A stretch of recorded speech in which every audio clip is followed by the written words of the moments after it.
Chapter 443. Just as Sichuanbai had expected, Annan told Xianxia about the Swordplay support truck as soon as possible. Xianxia said, Senior, you're so nice. You're so thoughtful. Annan couldn't help but overthink. Oh my, don't you think Swordplay seems to treat you differently from others? After all, he had been in the entertainment industry for so many years and was always on the front line. In his impression, Swordplay had never been involved in any scandals with any female celebrities. Except for Xianxia. He heard that his team was very good at public relations. If a female celebrity tried to make him a couple, the post would be deleted very quickly. However, now there were all kinds of news, gossip and posts about him and Xianxia on the internet, but Swordplay's team didn't delete a single post. Xianxia asked in confusion, hasn't he always been so nice? Ever since she was a child, Swordplay had always been gentle and gentlemanly. He was also impeccable when it came to dealing with others and was very popular with her brother. He was also liked by the elders. Annan opened his mouth and said, I don't think so. While the two of them were chatting, Tumi suddenly leaned over and exclaimed angrily, Xianxia, why didn't you reply to my message? Xianxia said, sorry, I didn't look at my phone. Tumi pouted. She had a sweet and pleasant appearance in the first place, and when she acted coquettishly, it would make one's heart soften. Tell me then, why do you smell so good? Xianxia didn't know whether to laugh or cry. She sent her the link of the body lotion that she often used and casually said, do you like sweet perfumes? Give me an address then, I'll send you some homemade perfume later. Tumi asked in surprise, you know how to make perfumes? Xianxia said, I'm an amateur. Tumi believed her, but she didn't want to dampen Xianxia's enthusiasm. After she was rejected when she sent her homemade soap to others previously, she didn't want to make any more handmade products. Okay, I'll try it then. The two of them chatted for a while and rushed over when they heard the director shouting through the loudspeaker. Recording countdown. 5, 4, 3, 2, 1. Now, I'll announce the rules of the game this time. This round uses the real-life CS competitive mode. The game is divided into two teams, red and blue. There are two ways to win. One is to kill all the members of one team, and the other is to take the other team's flag first. Members of both sides, please guard your own flags and try your best to kill the opposing players. The player with the most kills or the greatest contribution will be the individual MVP of this round. That's all. The game starts now. All the artists were blindfolded and brought to different areas. The moment he saw the light again, he felt a slight pain in his eyes. Xianxia narrowed her eyes and quickly adapted to the light. She began to judge the environment she was in. Before coming here, Annan had changed her hair into a bun. Xianxia casually broke a branch of a plant, weaved it into a hat, and put it on. She rubbed the toy gun in her hand. It was an imitation of a sniper rifle called The Fall of the Gods, and it even came with a scope. Xianxia was not in a hurry to look for her teammates. Instead, she first hid the team's flag in a secluded place. In order to ensure the gaming experience, there were no cameramen following them. However, there were cameras all around, and there was one above each artist's head. The sound of footsteps could be heard. Xianxia skillfully lay prone in the secluded place, loaded the gun, scoped in, and aimed at the source of the sound. The person who came was not wearing the blue team's badge. Bang! Xianxia fired without hesitation. Chapter 444. The shot was decisive and firm. The girl's long eyelashes fluttered, and her fingers on the trigger were fair and soft. She didn't tremble at all. She shot him in the heart. The blue dye exploded and covered his upper body. The popular little fresh meat, Junhan, was at a loss. He had a feeling that it was over before it even started. The announcement sounded. Player Xianxia has killed player Junhan. Player Junhan is out. Immediately afterwards, another announcement sounded. The resurrection card has taken effect. Player Junhan has been resurrected. 2 more lives? Xianxia raised her eyebrows and was about to fire a second shot when she heard Junhan hurriedly say, Sister E, don't shoot, he's one of us. He hurriedly took out the blue team badge from his pocket and put it on. Xianxia was speechless. So I killed my teammate for the first time? She walked out from behind the tree, feeling a little embarrassed. Sorry, I thought you were on the red team.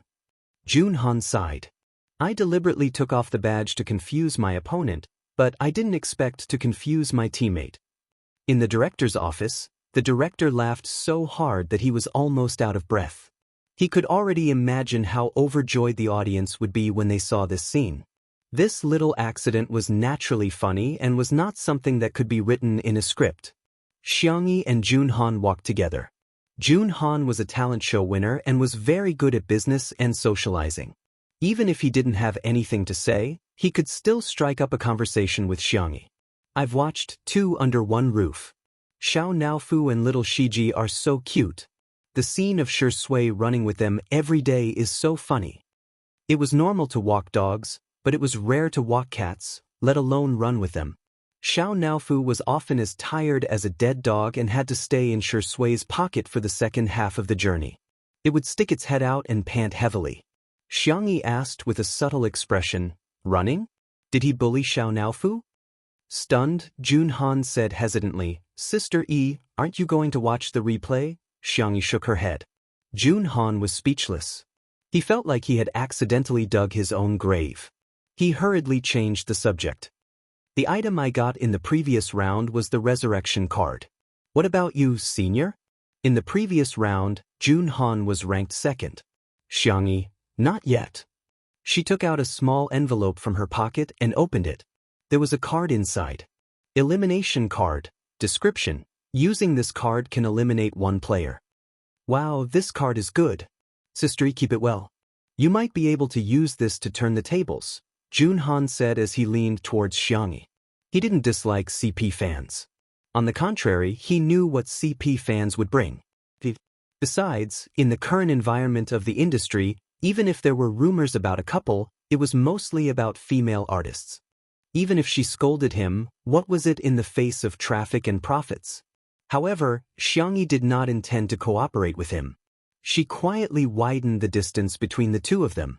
Junhan vaguely realized that she was rejecting him, but he refused to give up. He asked, Sister E, are you tired? Do you want to take a break? Xianxia glanced at him. Junhan didn't know if it was an illusion, but he felt that she was a little disgusted with him. The girl stopped and broke a branch with a crack. She then broke off the branch with her bare hands and handed it to Junhan calmly. If you can't walk, I can use this to pull you. Junhan? Did she interpret his concern as her stamina being poor? It's not convenient to carry you. How about I carry you? Xianxia asked sincerely. Chapter 445. Xianxia was telling the truth. Although she was stronger than ordinary girls and knew how to use her skills, Junhan was still tall and it would be more troublesome to carry him on her back. However, it would save her a lot of effort to carry him. Junhan forced a smile and said, No need. Xianxia's eyes were clear and bright. Can you? Can you persist? If you can't, don't force yourself. Junhan exclaimed, I can really. Xianxia shoved the branch to him and said, Then use it as a crutch. If necessary, you can use it as a weapon. Junhan was obviously much quieter during the rest of the journey. Gradually, 5 players were eliminated. There were 3 people left in the blue team and 2 in the red team. The players in the red team were all eliminated by Xianxia. Junhan was also able to witness Xianxia's terrifying hit rate. All of them were shot in the heart without exception. He suspected that if it weren't for safety considerations, Xianxia might have shot him in the head, passing by the water source. The two of them successfully met up with their third teammate, by Wuxia. At the same time, Su Tumi screamed from not far away, Don't come over, help. Bai Wuxia was considered a respected senior. Although he wasn't very popular now, he had a high status in the circle. He said, This isn't a trap, right? A honey trap to lure the enemy in. Xianxia said with a solemn expression, I'll go take a look. Bai Wuxia said confidently, Xianxia, you don't understand. You'll fall into their trap as soon as you go. You're the sharpshooter of our team. If you fall into their trap, how are we going to win? Junhan hesitated for a moment, but he didn't refute, tacitly agreeing with Bai Wuxia. Although it was a variety show, the audience admired the strong. Who wouldn't like to be on the winning side? Xianxi's attitude was very firm. I'll go take a look. Winning or losing is just a game, but what if Su Tumi is really in danger? The young girl's footsteps were light as she scurried towards the source of the sound. Bai Wuxia and Jun Han looked at each other and had no choice but to follow her. Su Tumi was very unlucky today as she didn't run into any teammates, but she was lucky enough to kill 2 players. She proudly hummed a little tune and accidentally walked into the depths of the forest. Suddenly, a man emerged from the bushes. His clothes were tattered and his eyes were fierce. Su Tumi initially thought that it was the plot arranged by the production team, but in the blink of an eye, she realized that something was wrong. There were dried bloodstains on the man's clothes. It wasn't something that could be dyed with those prop pigments. It was real human blood. Su Tumi reacted and stumbled forward. As soon as she ran, it was as if she had ignited some kind of danger signal. The man behind her quickly chased after her. It was as if a beast had locked onto its prey. Su Tumi was even more certain that this person was definitely not arranged by the production team. She screamed with all her might and gestured to every passing camera, hoping that someone would come and save her. In the director's office. Seeing this scene, the director and the others turned pale with fright. They hurriedly ordered more than a dozen staff members to rush over. This person can't be a fugitive, right? The assistant director gulped, his palms sweating nervously. If something happens, our program will be finished. The director's Adam's apple moved and he wanted to bear with it, but he couldn't. He cursed, "Is life important or the program important? Can you be a damn human?" The atmosphere was tense and everyone felt as if there was a sword hanging in their hearts. They were so nervous that their palms were sweaty. Chapter 446. Someone suggested, "Aren't Jun Han and the other artistes nearby? Why don't we let them rush over first?" However, someone soon retorted, "How can we do that? What if that man has a weapon? It's too dangerous." Everyone was full of regret. They thought that they had made full preparations, but who would have thought that such an accident would happen? Suddenly, the director exclaimed, "Xianxia is going over." Huh? In the lush and deep jungle, Xianxi's footsteps were light and she ran extremely quickly. She rushed to the source of the sound as quickly as she could, but there was no one around. There were only traces of the grass being crushed. Every artiste was equipped with a headset for emergency communication. The director hurriedly contacted Xianxia and said, "Su Tumi is not far from you, she's right in front of you at 3 o'clock. Before she finished speaking, she had already followed the traces on the ground and ran straight. Somewhere behind the bushes. Su Tumi's mouth was covered by a pair of dirty hands and she felt suffocated. At first, she could still make some muffled sounds, but soon she didn't even have the strength to make a sound. Tears rolled down her cheeks. Su Tumi never thought that she would encounter such a thing. For a moment, she even felt that perhaps dying here would be the best outcome.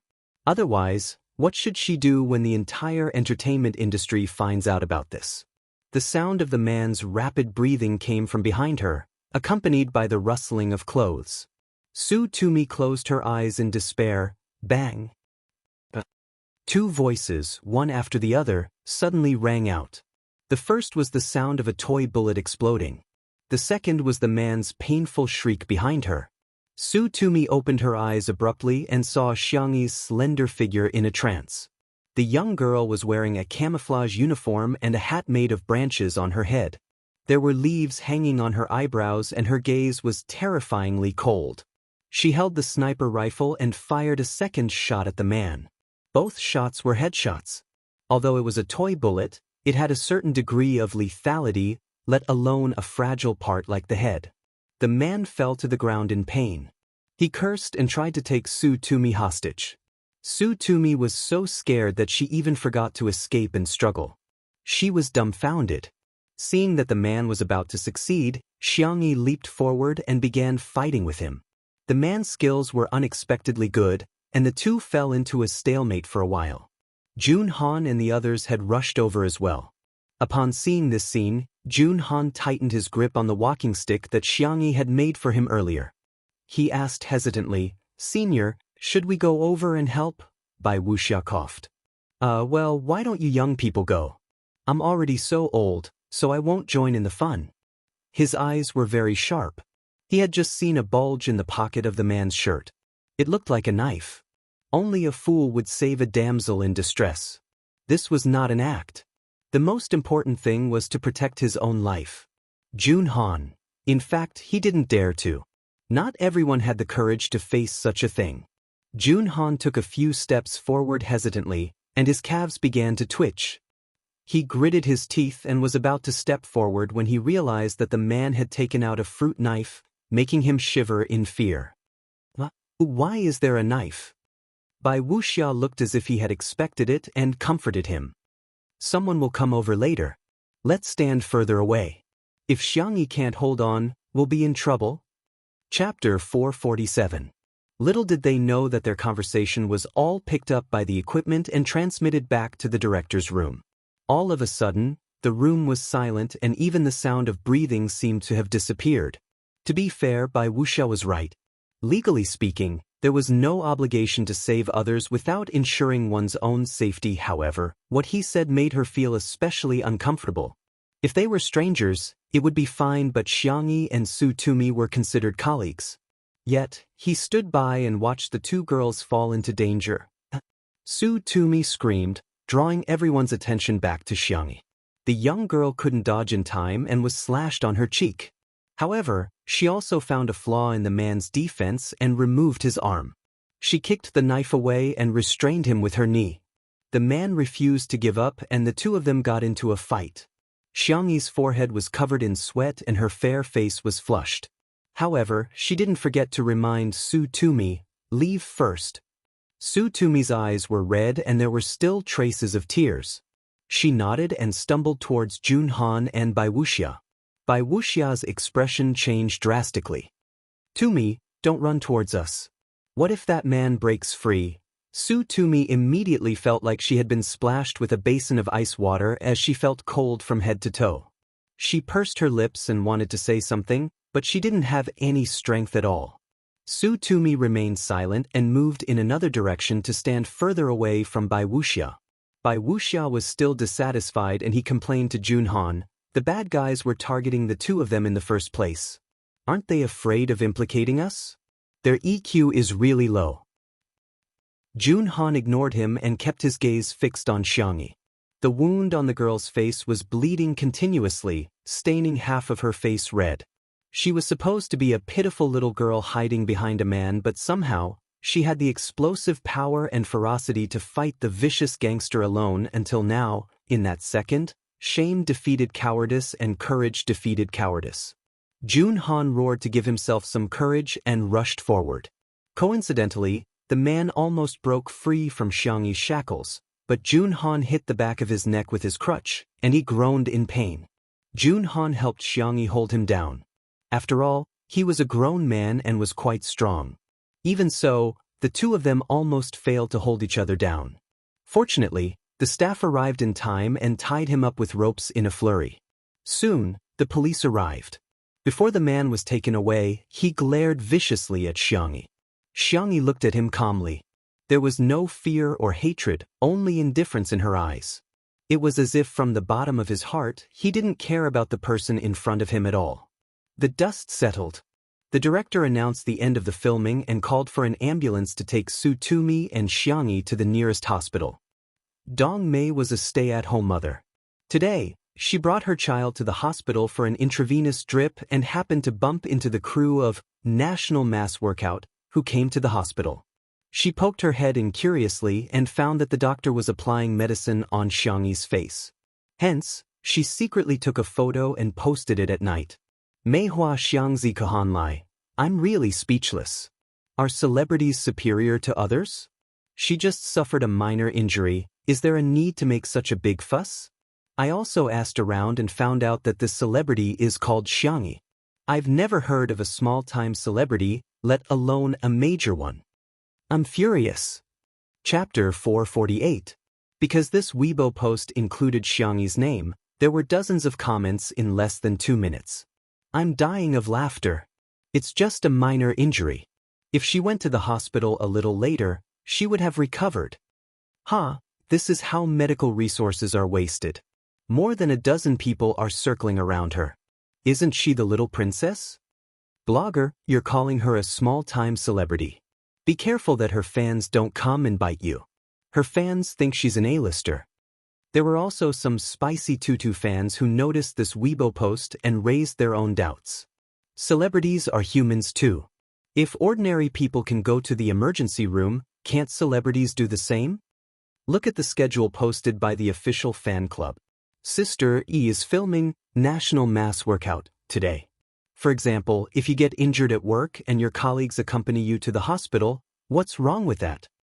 Sister E injured her face. Even if she's not an artiste, it's still a big deal for an ordinary girl to have her face injured. There are only 2 doctors and nurses among the dozen or so people. The others are obviously staff. How can they criticize her? Dong Mei paid the fee and opened her Weibo account excitedly. She had never received so many comments on her Weibo posts in the past. Now, she saw that there were hundreds of comments below, and there were also fans and haters arguing fiercely. She felt as if she had suddenly gained a sense of existence and many people were paying attention to her. Her vanity was greatly satisfied. Hence, Dong Mei posted 2 more Weibo posts. Meihua Xiangzi Kohan Lai. I heard from other patients that they even used a stretcher. I wonder why someone with an injured face has to sleep on a stretcher? Meihua Xiangzi Kohan Lai. I bumped into by Wuxia when I was paying the bill. He doesn't look old at all. He's still as elegant as ever. He's especially charming. TSK, the entertainment industry is still the best. He'll even take the initiative to help the younger generation pay, unlike some small-time celebrities who wish they could wrap themselves up like mummies. These 2 Weibo posts aroused the anger of many netizens. Through the screen, the netizens attacked Xianxia, other celebrities, and the culture of the entertainment industry, as if everyone was a judge. Dong Mei enjoyed the dense comments with relish.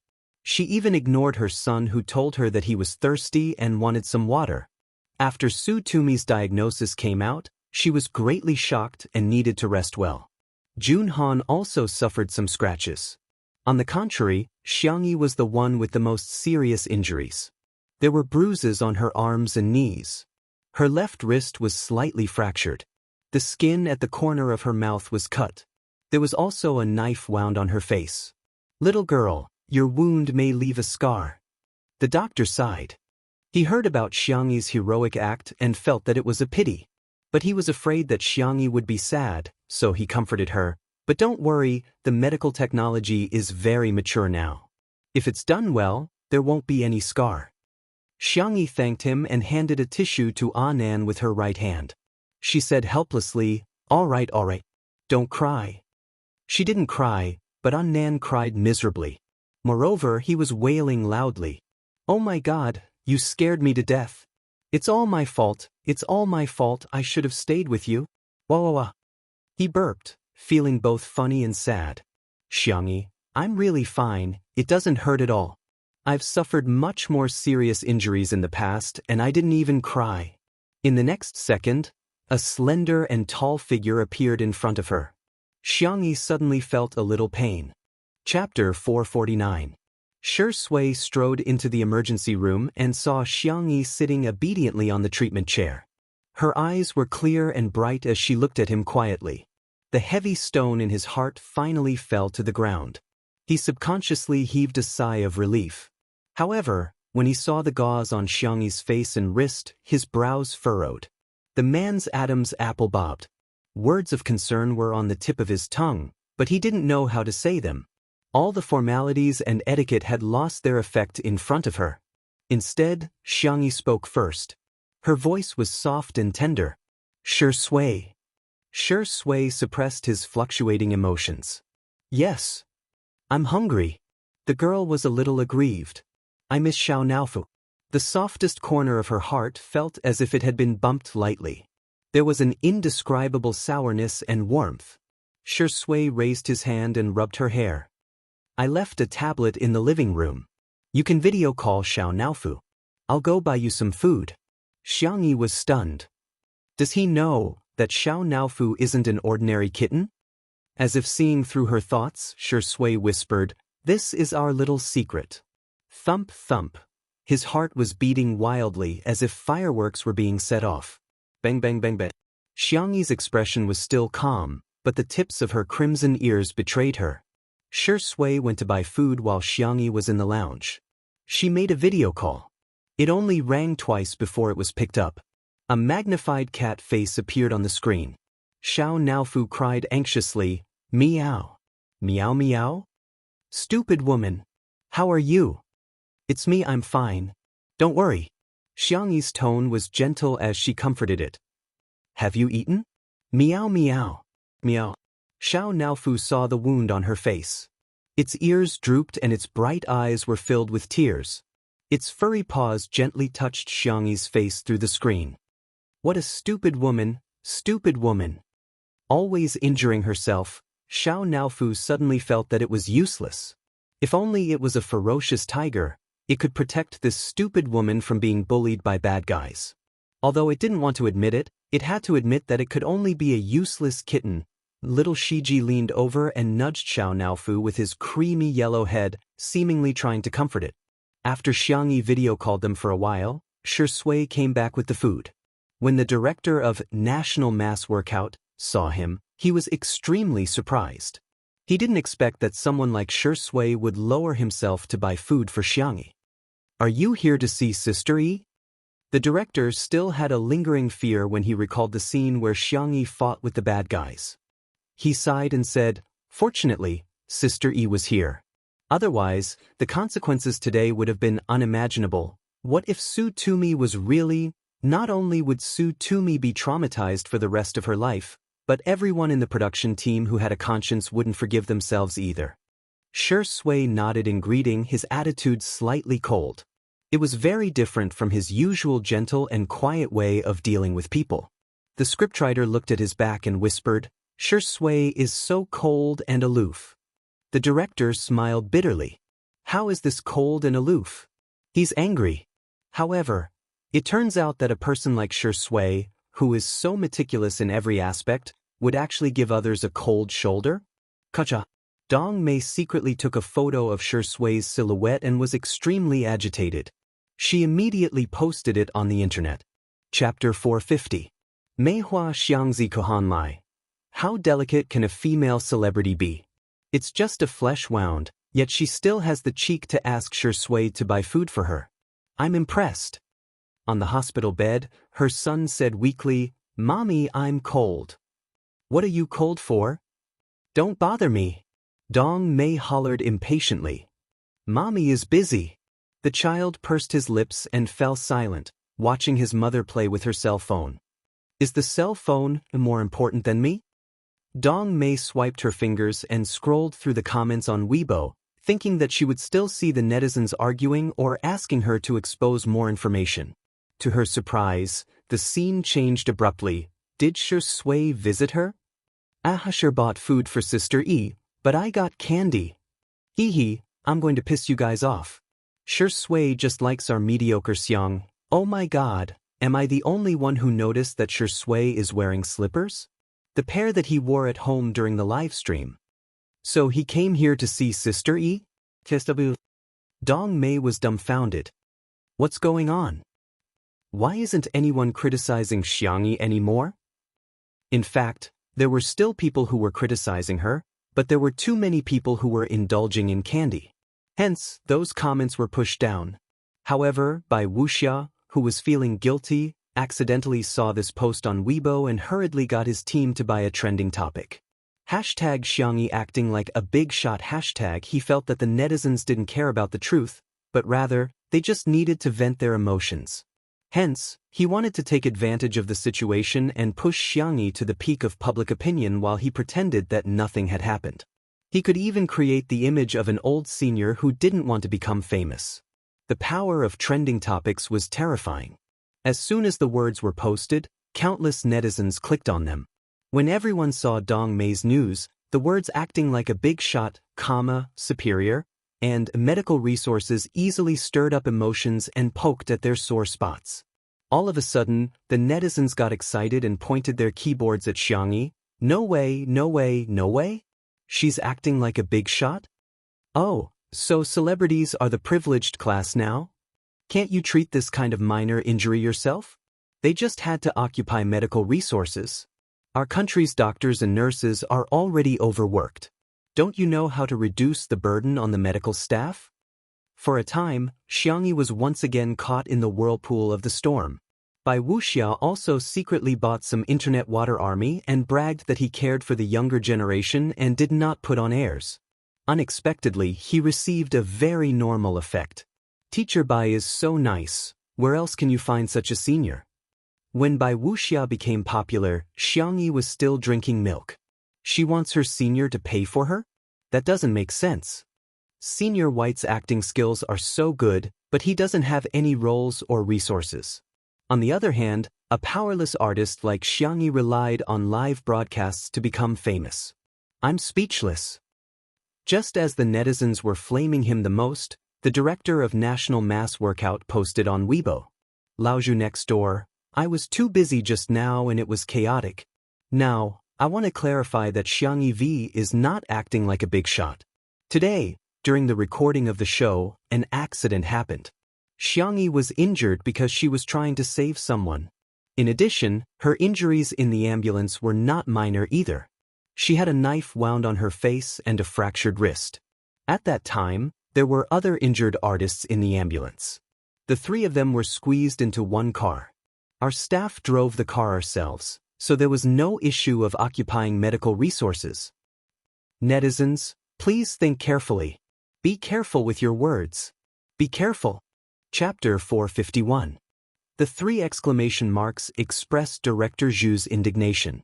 Having been in the entertainment industry for many years, he could tell at a glance the twists and turns behind the hot search list.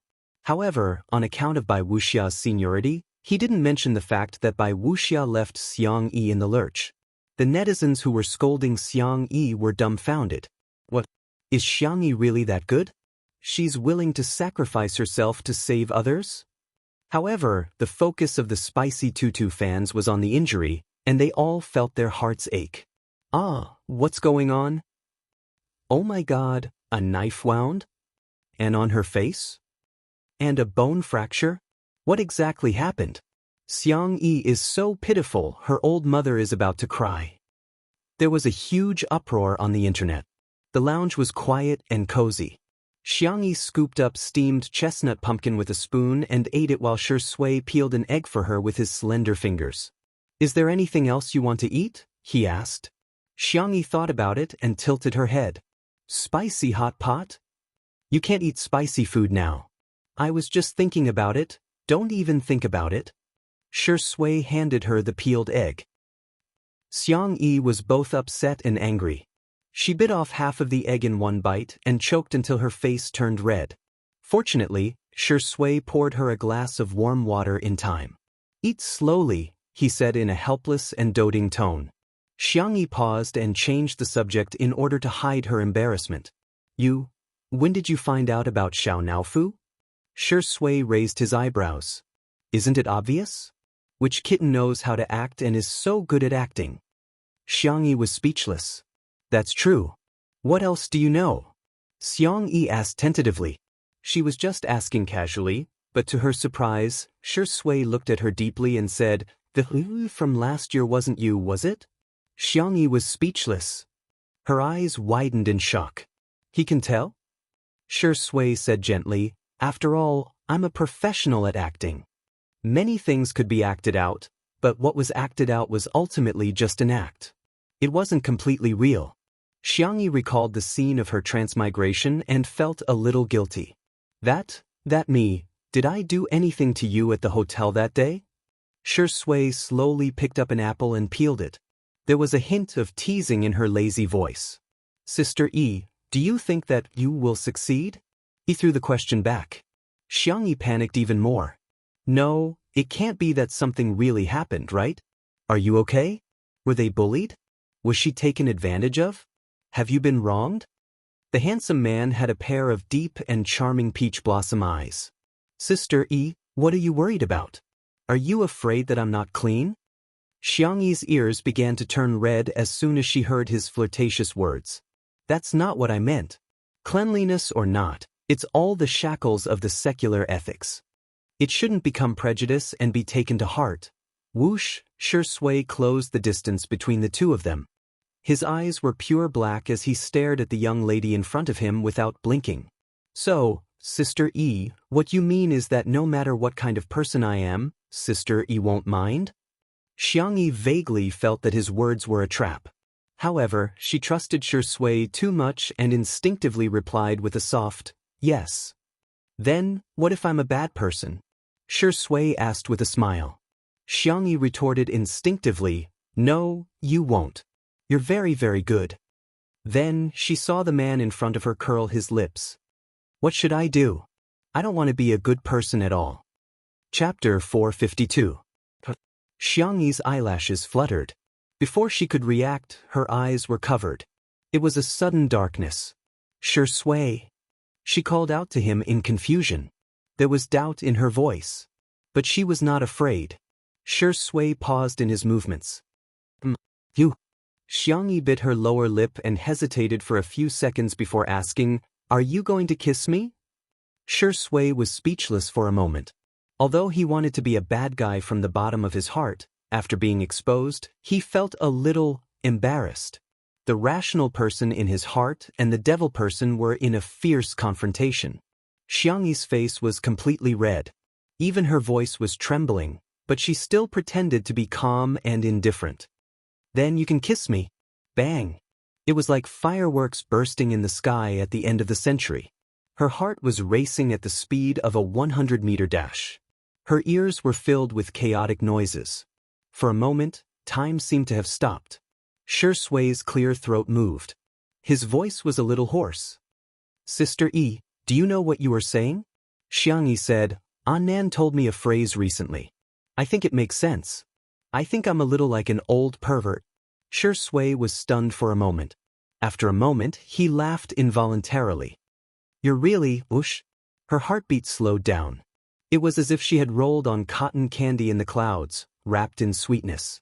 Xiangyi waited for a long time, but he did not kiss her. She was a little nervous. She felt that Shui treated her differently. But she was not sure how much Shui liked her. Was it the same as her, or was it different from her? But now, he was not even willing to kiss her, so it might be the latter. Because of the visual barrier, what she did not know was how hot and lustful the man in front of her was at this moment. He wanted to eat the little rabbit in front of him. He did not want to be a good person.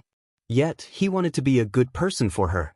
Shui leaned close to her ear, and the warmth of his breath fell on the girl's slender white neck. Do you like me? Xiangyi said calmly, yes. Not a fan of mommies? I'm sorry, I've become a fan. It was dark in front of her, but her hearing was magnified. She keenly heard Shui's low and deep laughter. He said, Sister E, then I'll take it as you confessing to me. Xiangyi, was there something not quite right? There's no need for that.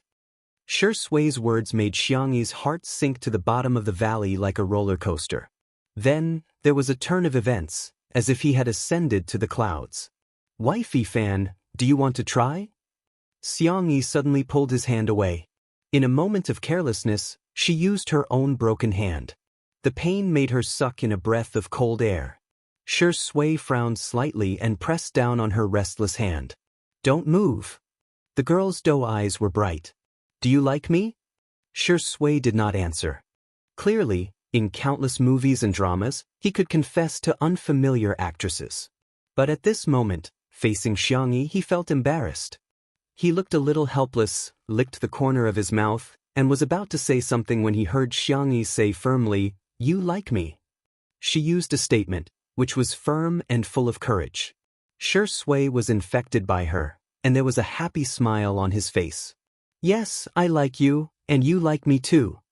Xiangyi coughed and raised her chin proudly. Then we are in love with each other. Then, do you want to be my boyfriend? Chapter 453. In the lounge, it was so quiet that only the sound of each other's breathing could be heard. Even the air seemed to have been tainted with a hint of sweetness. Xiangyi asked too frankly. Probably because of her upbringing, she never felt that love was something that couldn't be said out loud. Love was meant to be expressed. Actions and words were both ways.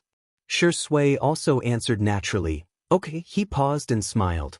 But I should be the one to say this first. Xianxia, then let's pretend to do it again, and you confess to me. A sly look flashed across the girl's eyes, like a little fox. But it was especially cute. Shui was especially cooperative as he straightened his tie and cuffs in a serious manner.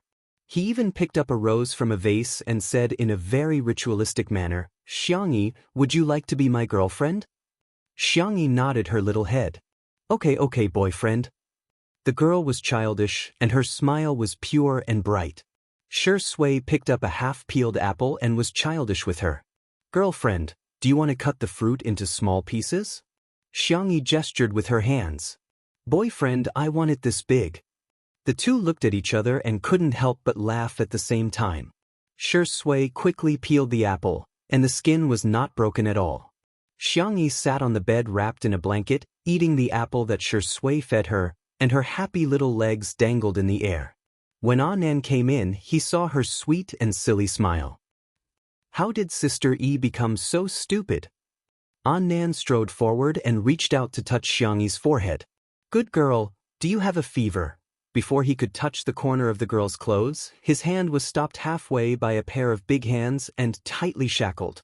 Shui said neither too fast nor too slow. There are differences between men and women. Nan blurted out, You're already in the same room as Sister E. Aren't you a man? He's my boyfriend. After Xianxia said that, she felt like a show-off. She shyly wrapped the blanket more tightly. Nan?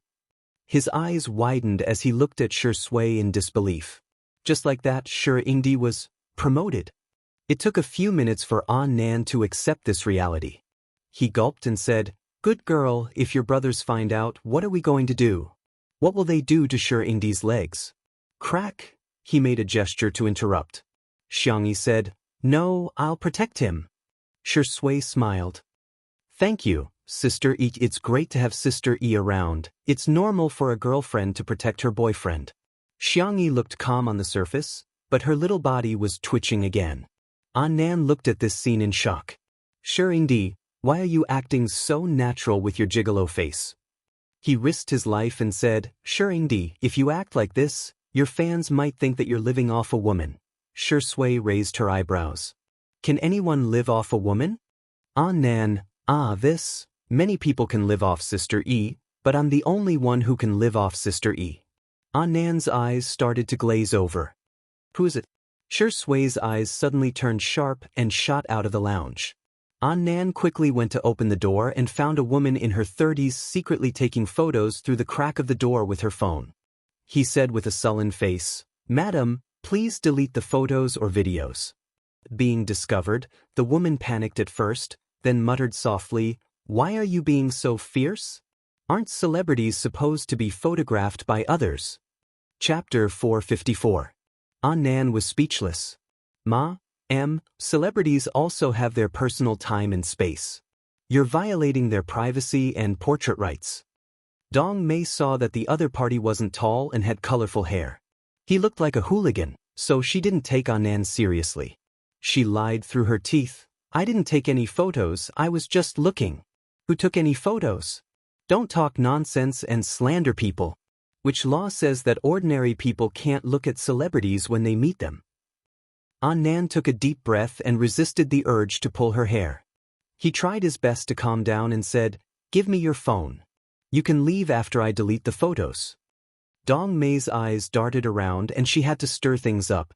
My phone is my private property. Why should I give it to you? You're invading my privacy. Don't come over. Someone nurse. Someone is robbing me. Nan was so angry that his head was buzzing. She was allowed to invade other people's privacy, but it was a crime for other people to legally defend their rights? He had never seen such double standards. Her voice was loud and the commotion was too loud. A nurse immediately rushed over to understand the situation. Dong Mei made the first move. It's him. Nurse, look at his hooligan appearance. He even wants to snatch my phone. Your hospital service is really bad. How can you let such a person in? Nan was speechless. The nurse had a headache and could only persuade both sides. Nan was still arguing, but when he turned his head, he found that the woman had sneaked away. F***ck, what kind of person is this? The difference between people is bigger than the difference between a human and a dog.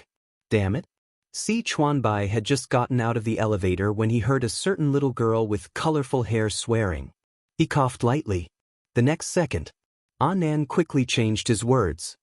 His mother's mother is called grandma and his father's father is called grandpa. Si Chuanbai's eyes were full of smiles, but on the surface, he still looked like a serious elite. What happened? Nan reluctantly recounted the whole story. Si Chuanbai frowned. I'm afraid that woman didn't secretly take 1 or 2 photos. Not long ago, a Weibo post was trending. Fortunately, Director Zhu came out to clarify. This hospital was located in a remote area, and there was not much traffic. He refreshed his Weibo. Sure enough, the other party had updated his Weibo, and his words were full of sarcasm. Meihua Xianxia Lai, oh my god, I can't stand how pretentious this female celebrity is. She even needs her assistant to feed her when she eats. What was even weirder was that there was a little hooligan beside her. His hair was dyed in different colors and he looked like a delinquent. I only took a few photos and he actually scolded me. Luckily, I was quick-witted and insisted that I didn't take any photos. He couldn't do anything to me. In addition to the text, she also attached a few pictures that she had secretly taken. Dong Mei was proud of her cleverness. She had set the settings that she could only comment if she followed someone. Now, her Weibo followers had increased from dozens to thousands. She was very excited. If it could rise to tens of thousands or hundreds of thousands, wouldn't she be able to become famous on the internet just by scolding celebrities? How could he earn money while lying down at home? She didn't expect that she would fail this time. And it was a thorough search. As for the untimely couple fans, they welcomed another wave of celebration. What assistant? This is Sher Indi. Sher Indi is feeding Sister Eth. I'm dead. Why are you feeding her with your hands? Use your mouth. Use your mouth. Do you hear me? Chapter 455. The group of fans chewed on the candies and screamed like groundhogs. This couple must be the most genuine couple in the entertainment industry, right? The sweetest, right? It's not a loss to invest in them. Shui's sister and Spicy Tutu's fans felt a little strange. Most people hoped that Shui and Xianxia would be beautiful on their own, but the two of them were so close, they really couldn't help but think about it. Could it be something's really going on? For a moment, the fans of both parties were discussing what to do if this couple was real. In addition to the couple, Dong Mei was also ridiculed by a large number of netizens. I'm dying of laughter. You don't even know who Shui is and you keep calling him an assistant. You're twisting the facts, you know? Nan's little colorful hair has offended you. It's clearly very artistic. Even ordinary teachers can't dye it that way. The blogger's smug face is really disgusting. Xianxia is a celebrity, but she's also a patient.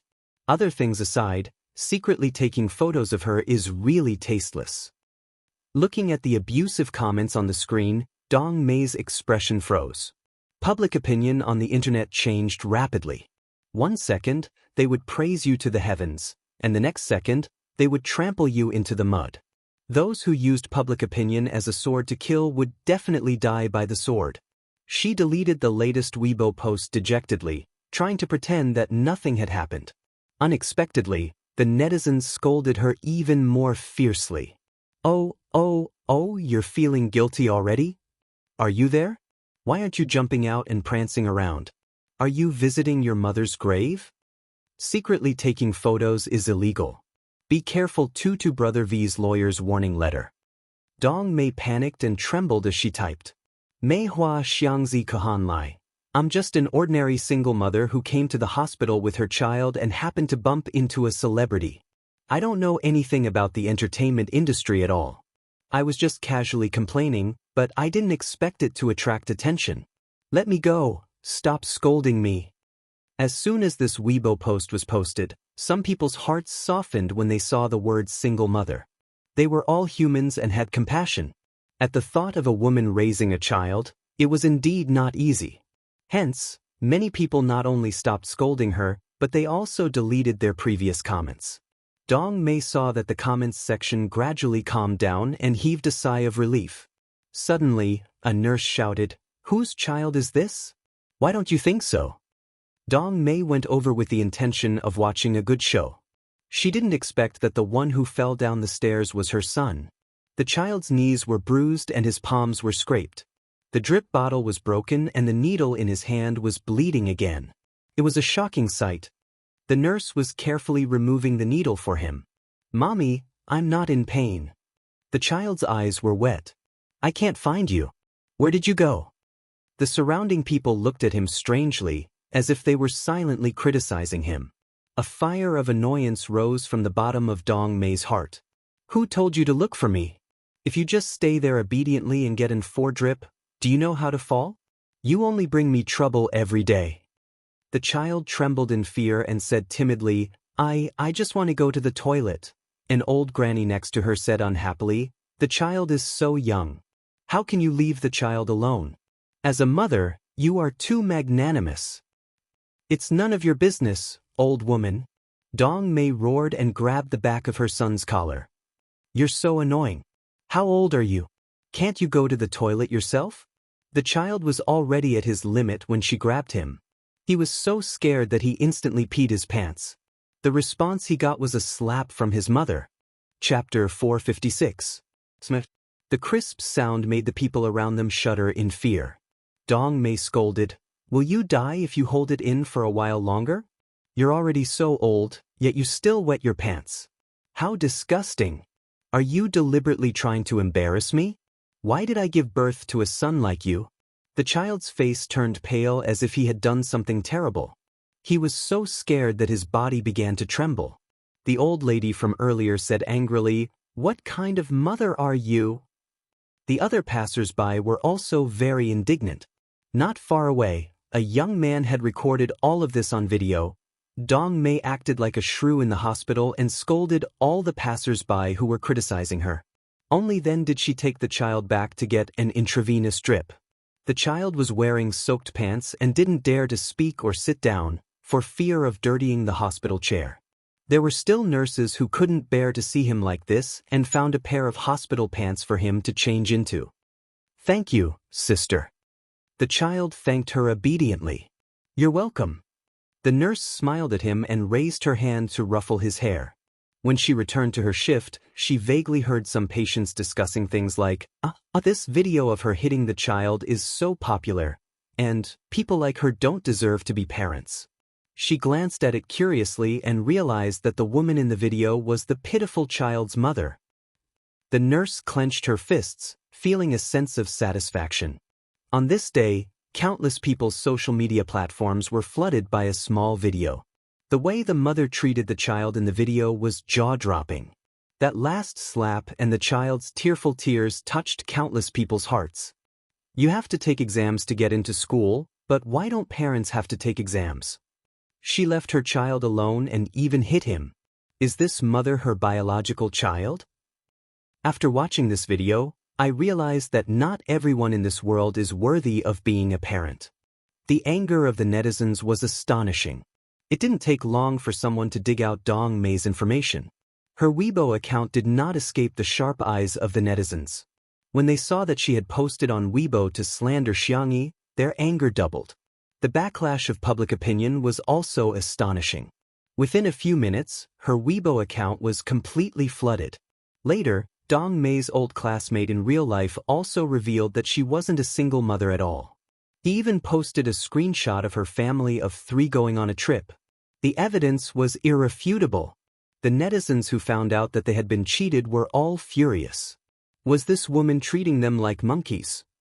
Dong Mei's phone was flooded with countless calls and messages. Even her husband's unit knew that she had hit the child and spread rumors. He might not even be able to keep his job. When she posted her first Weibo post, she never expected that retribution would come so quickly. The woman sat down on the hospital floor and cried bitterly. She regretted her actions. In the lounge, Si Chuanbai walked in and realized that the atmosphere in the room was different. He pushed up his glasses and asked calmly, "You two are together?" Nan followed behind him, his head full of question marks. No, how could Mr. C tell at a glance? Xianxia nodded. Shui smiled. Yeah, Sister E is my girlfriend, Nan. Yingdi actually has such a childish side. Si Chuanbai was indeed a top manager. His first reaction was from the perspective of their work. Then, are you going to make it public? This time, it was Shui's turn to nod. However, Xianxia said straightforwardly, what if you two break up? Shui? Chapter 457. They had been officially dating for less than an hour, right? She was already considering a breakup? Nan kept coughing and hinting wildly. Sister E, your way of thinking is too dangerous. Nan, is your throat feeling uncomfortable? I'll make you some loquat cream when we get back. Xianxia blinked and looked at Shui. She said in a gentle and serious tone, from a logical point of view, there is indeed a possibility of us breaking up. Wouldn't we have to make our relationship public again? Wouldn't that be too troublesome? Shui. So, the reason why the little girl didn't want to make their relationship public was because she was worried about breaking up? His voice was low and hoarse as he said faintly, Sister E, do you think I'm troublesome? That's not what I meant. I meant that making it public would be troublesome. Shui lowered his eyes. His thick and long eyelashes cast a faint shadow on his cold white skin. He looked pitiful. You don't have to say any more. I understand. I'll just listen to Sister E. Xianxia wavered. She curled her toes and struggled for a few seconds. Then she said, why don't we make it public? Shui raised his chiseled chin, and his dark eyes lit up. Xianxia, have you agreed to give me a status? That's great. So, in Sister Yi's heart, I'm not someone who can't be seen in public. Xianxia was anxious. How could she forget that Shui was a fragile? Her man was her big baby. She had to pamper him. How could she hurt his delicate heart? No, I don't think of you that way. Then what does Sister E think of me? She thinks you're very good. Thus, Si Chuanbai and Nan watched helplessly as the little girl wrapped in a small blanket shyly flattered Shui. Nan. Yingdi, even the tea sage would call you an expert when he sees you. Si Chuanbai looked like he couldn't bear to watch. What gentlemanly, refined, and ascetic persona. Fake, it was all fake. Dogs were Shui's true nature. Director Zhu and the others were so busy that their feet barely touched the ground, but they still took the time to visit Xianxia. An apology would definitely be necessary. After all, if one were to look at it carefully, this was considered a mistake on the part of the production team. But I have good news to share with you, Sister E. Director Zhu smiled. Sister E, that man is a fugitive. The authorities have wanted him for a long time, but this person is very good at anti-reconnaissance. It seems that he used to be an international mercenary. This time, he was forced into a corner by the carpet search and wanted to commit one last crime. He didn't expect to be caught by you. Xianxia said, the credit doesn't belong to me alone. I have to thank Junhan and the others. We worked together to catch him. Director Zhu's impression of Xianxia soared. She was brave enough to stand up for what was right, but she didn't claim credit for herself. She really left a good impression on him. How's Su Tumi? Xianxia asked. Director Zhu hurriedly said, she's much better. The doctor told her to rest quietly. Just that, Director Zhu, feel free to speak your mind. Director Zhu said embarrassedly, she has been clamoring to stay in the same ward as you. If there are no empty beds, she can sleep in the same bed as you. Su Tumi was really frightened and had already cried several times. Xianxia said, I'm not staying in the hospital. If she wants to rest quietly, can she stay anywhere? Director Zhu said, the doctor doesn't have any special requirements. Xianxia thought about it and said, why don't you take her to my house? There are many empty rooms in my house.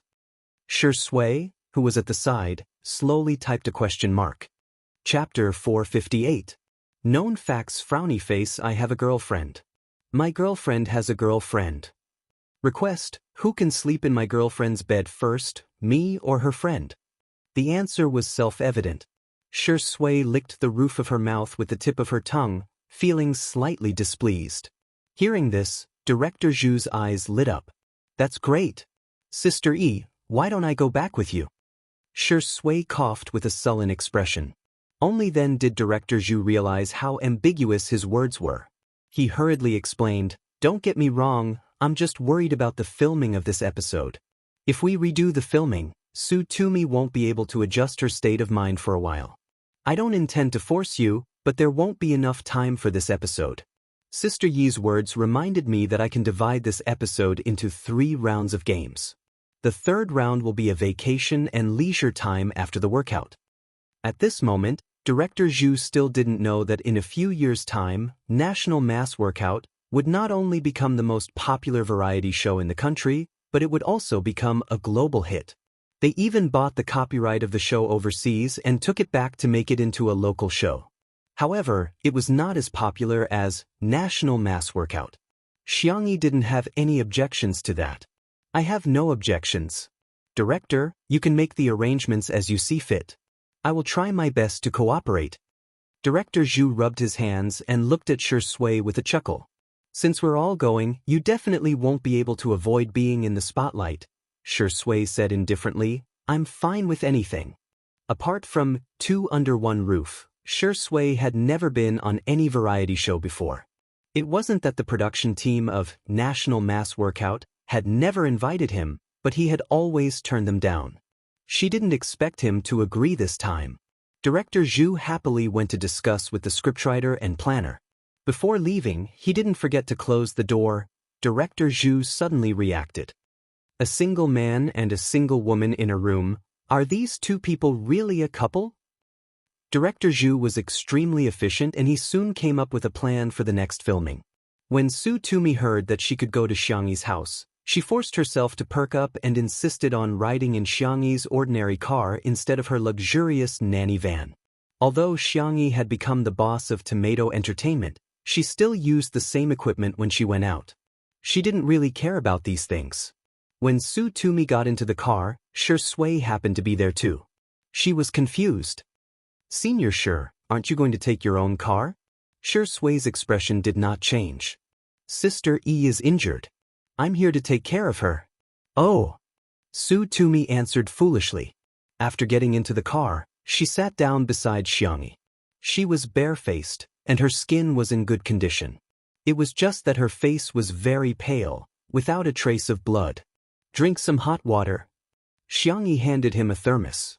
Su Tumi unscrewed the lid of the cup and found that there were wolfberries and red dates soaked in it. She took a sip and felt that it was warm. Her eyes stung, and she felt like crying again. Xianxia asked, "Are you okay?" Hearing her soft and gentle voice, Su Tumi couldn't hold it in any longer. Humans seem to be like that. When they're alone, they can be very strong, but when others suddenly show concern for them, they can instantly break down all their psychological defenses. Su Tumi burst into tears. She cried so hard that she lost her image as tears and snot flowed out.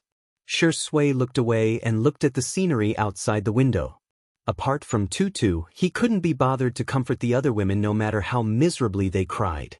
Xianxia said, Su Tumi. Su Tumi sobbed uncontrollably and asked, "Do you despise me?" In the next second, Xianxia patted her shoulder and gestured to her. "You can lean here and cry." Chapter 459. Su Tumi was stunned. The young girl in front of her had a calm gaze that seemed to be immersed in the gentle moonlight. Su Tumi pounced on her neck and burst into tears. She sobbed and said, "Why are you so nice?" Xianxia gently patted her back and said, "Don't be afraid, I'm here." "Oh, Xianxia, if you were a man, I'd definitely marry you." Xianxia was about to coax Su Tumi, but she met Shui's resentful and aggrieved gaze. It was as if she was a heartless man who had abandoned his wife and child. She cleared her throat and said, "It's impossible between us." However, Su Tumi burst into tears and hugged Xianxia. "I don't dare to close my eyes. Once I do, I'll see that man." Xianxia allowed her to hug her tightly and said softly, "Are you hungry? I have a lot of pigs at home. I can kill one for you." Su Tumi stopped crying. "Or a chicken. I can make a large plate of chicken and eat it with noodles."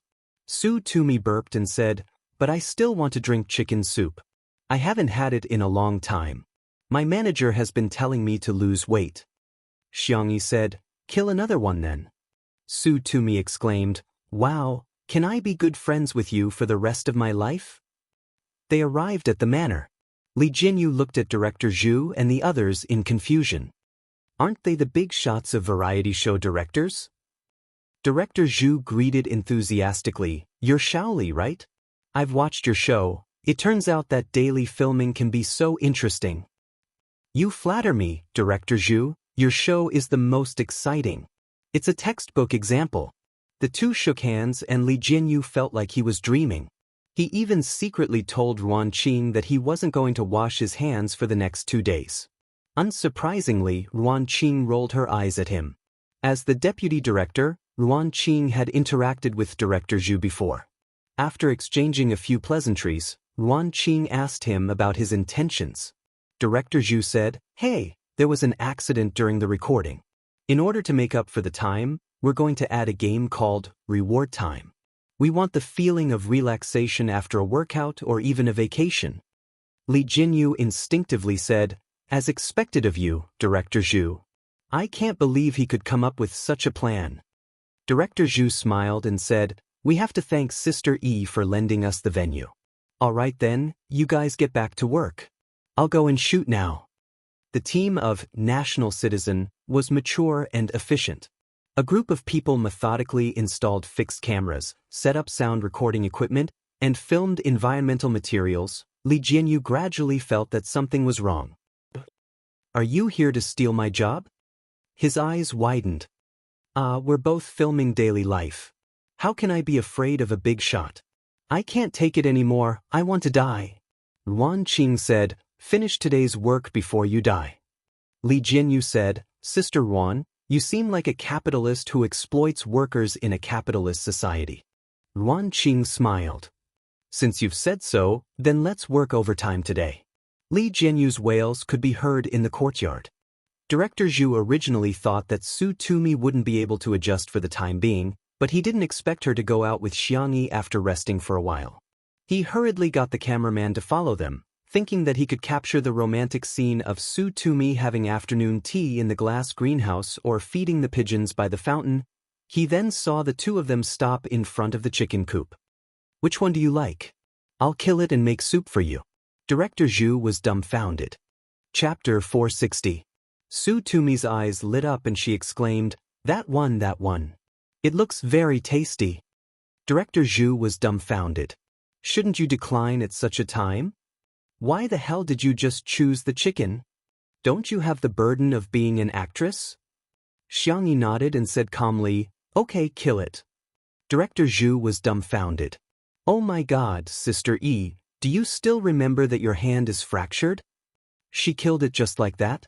She's simply a domineering queen who has the power to kill. However, he also had to admit that the variety show was superb. The natural laughs were far more exciting than the ones that were carefully written and acted out. Xianxia took Su Tumi for a stroll and happily picked up 2 old hens, a lamb, and a few fish in the fish basket. She released the small fish and only kept the 2 big ones. Although Xianxia wanted to do it herself, she was still stopped.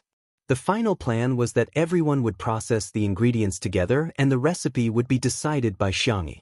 It had to be said that such an atmosphere of cooking together added a touch of warmth to the film. Jun Han, by Wuxia, and the others followed Shui to process the ingredients and recorded a lot of material. Unlike the others who kept a low profile, Bai Wuxia had been striking up a conversation with Shui, creating the feeling that the two of them were close friends. Seeing that he was trying to ride on Shui's coattails, Jun Han felt uncomfortable both physically and psychologically and quietly distanced himself from him. As for Su Tumi, she was placed in front of the French window. The incense burner on the table was filled with a soothing incense and there was a cup of hot and sweet milk tea beside her hand. Xianxia placed a small furry blanket on her knees to cover her legs and sat cross-legged on the rattan chair unscrupulously. Su Tumi lamented, I'm living like a princess here. Xianxia said seriously, you're the little princess. To be honest, Su Tumi had heard such flattery countless times, but she felt that Xianxia's compliments were different from others. You're the princess who's running away. Xianxia smiled and said, Your Highness, cheers. The ceramic cups made a crisp sound in the air, symbolizing the friendship between the two girls. Director Zhu did not assign any more tasks to them. It really felt like a vacation. Sipping afternoon tea in the glass greenhouse, driving a drone in Little Rabbit Farm, fishing leisurely by the pond, picking fruits in the orchard, tranquil and beautiful, unhurried and leisurely. At night, the daily live stream of Two Under One Roof began. Director Zhu still wanted to shoot some more material for dinner, so he discussed with Li Jianyu to have a joint production between the two variety shows. Although it was said that they were promoting each other, Li Jianyu knew that they were the ones who had the advantage. After all, National Citizen was much more popular than Two Under One Roof. There were all sorts of dishes for dinner. Not every artiste was good at cooking. Some of the dishes looked very dark. Some people in the live stream were unhappy. That egg is already black, how can we eat it? I'm speechless. What does Xianxia mean by this? There are so many people here, is this how she entertains them? How long has it been? She's already become a pampered heiress who doesn't even bother to cook? As soon as those pop-up comments floated past, Su Tumi pushed the plate of devilish tomato scrambled eggs in front of Xianxia and blinked expectantly. Sister Yi, try it, I made it for you myself. The netizens in the live stream were speechless. Chapter 461. All of a sudden, the pop-up comments were filled with laughter. The slap in the face came so quickly, it's like a tornado. Haha, Su Tumi's terrible cooking is amazing. Some people are so shameless, they just don't learn from their mistakes, huh? Why does Sister E have to cook? She's a guest too, not a chef, okay? Cooking is a favor, not a duty. Please don't use moral coercion. Wang Yao's presence soon livened up the atmosphere. The netizens also came to a sudden realization that there were so many people there today, not guests, but for the recording of the show. I suggest everyone raise a glass to thank Sister E for her bravery today, and thank Sister E for providing us with the venue. Wang Yao said. Su Tumi said, Sister E is injured so she can't drink. I'll drink on her behalf. She picked up the glass and downed both hers and Xianxi's in one gulp. Wang Yao's brain twitched and he shouted, Get together! Get together!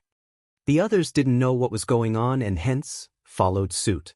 In the live stream, Yawa, stop your dangerous comments. Sweet sister x soft sister, sweet and soft couple, I'm going to stand for 1,000,000 seconds. I'm dying of laughter. Shui has changed from a wife-coveting maniac to a wife-coveting Wang Yao. Wang Yao was yelling enthusiastically when he suddenly felt a chill on his back. He rubbed his arms, only to realize that he had gotten goosebumps. He turned his head sluggishly, only to see that Shui was staring at him with a smirk. Wang Yao shuddered and sobered up.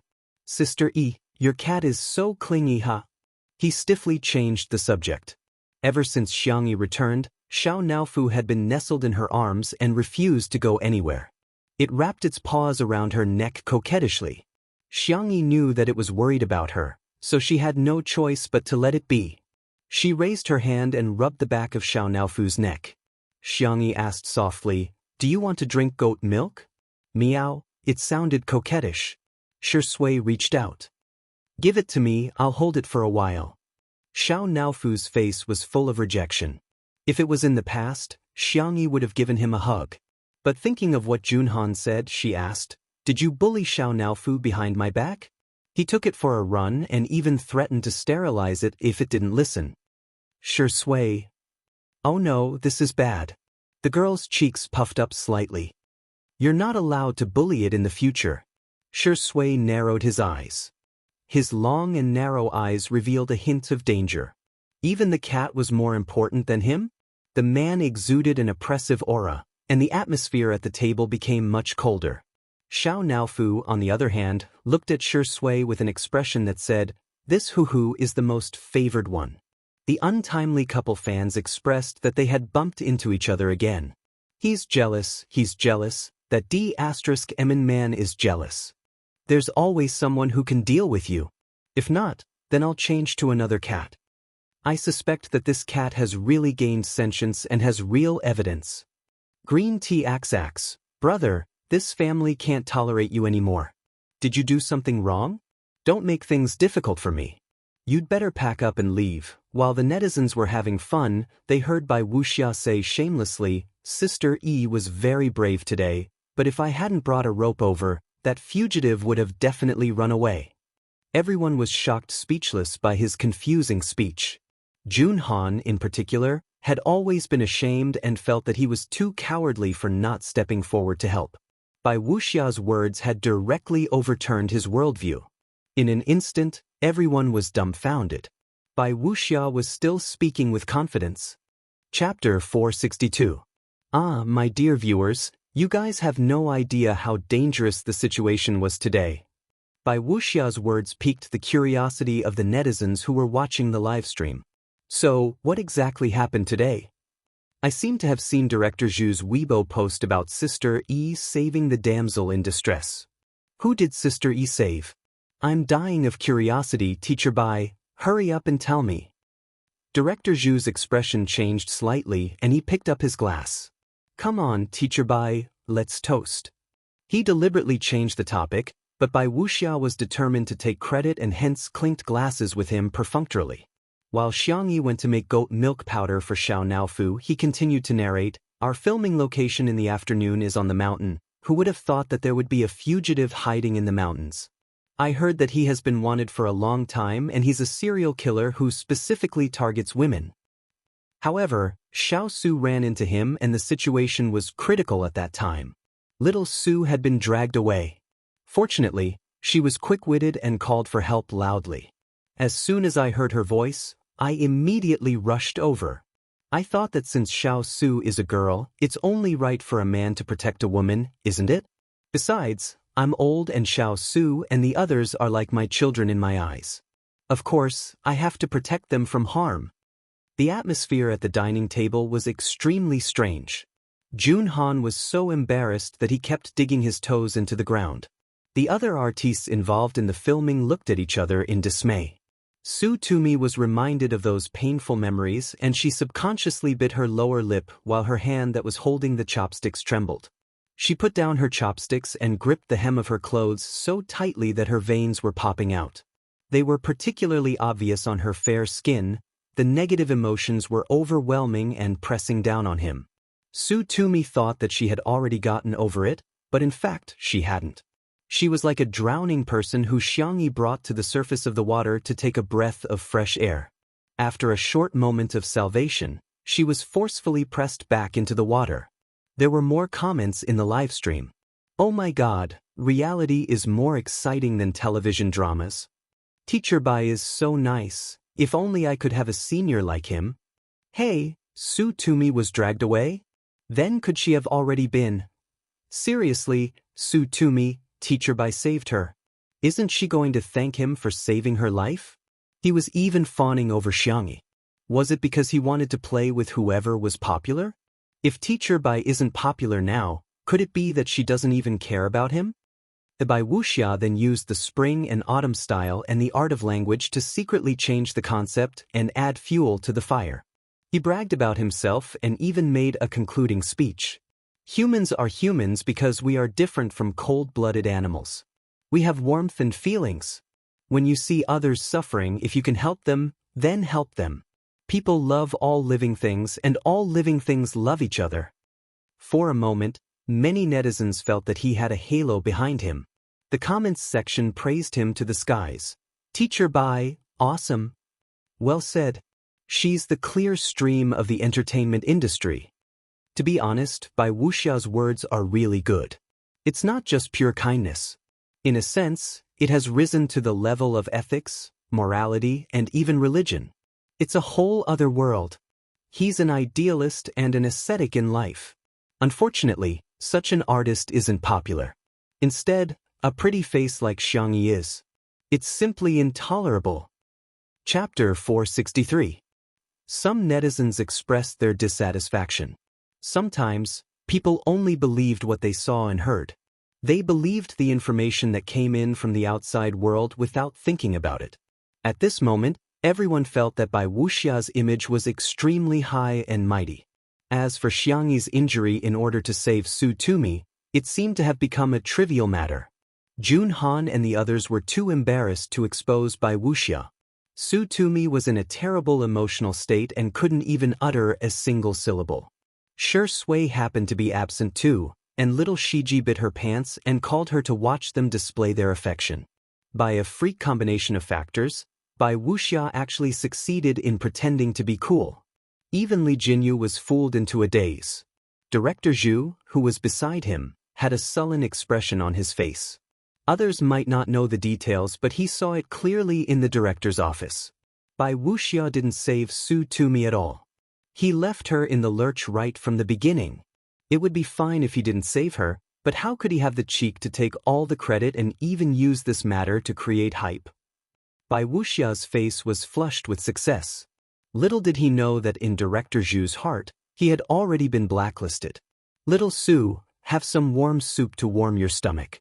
Bai Wuxia took the initiative to scoop a bowl of chicken soup and handed it to Su Tumi. Although the chicken was handled by someone else, Xianxia was the one who added the spices. She stewed it in the pot for 2 hours and the aroma was overwhelming. Before taking it out of the pot, she skimmed off the oil and sprinkled a little salt on it. A sip of the soup was enough to make one sigh in satisfaction. Previously, Xianxia scooped 2 bowls of soup for Su Tumi, who drank all of them. However, when she saw the soup that Bai Wuxia scooped for her, Su Tumi felt nauseous and somehow thought that Bai Wuxia's face was that of the fugitive. She retched and left the banquet in a disheveled state. At this moment, there was an uproar in the live stream. Isn't she too rude? Teacher Bai scooped soup for her, but not only is she not grateful, she even pretended to vomit? Wow, it's no wonder she's the vase fairy's friend. Birds of a feather flock together. Annoying people play with annoying people. Awesome. Bai Wuxia pretended to smooth things over for Su Tumi and said, little Su probably hasn't gotten used to it yet. Girls will definitely take a long time to get over such things. There was a huge wave of comments praising him for his gentleness, meticulousness, and high EQ.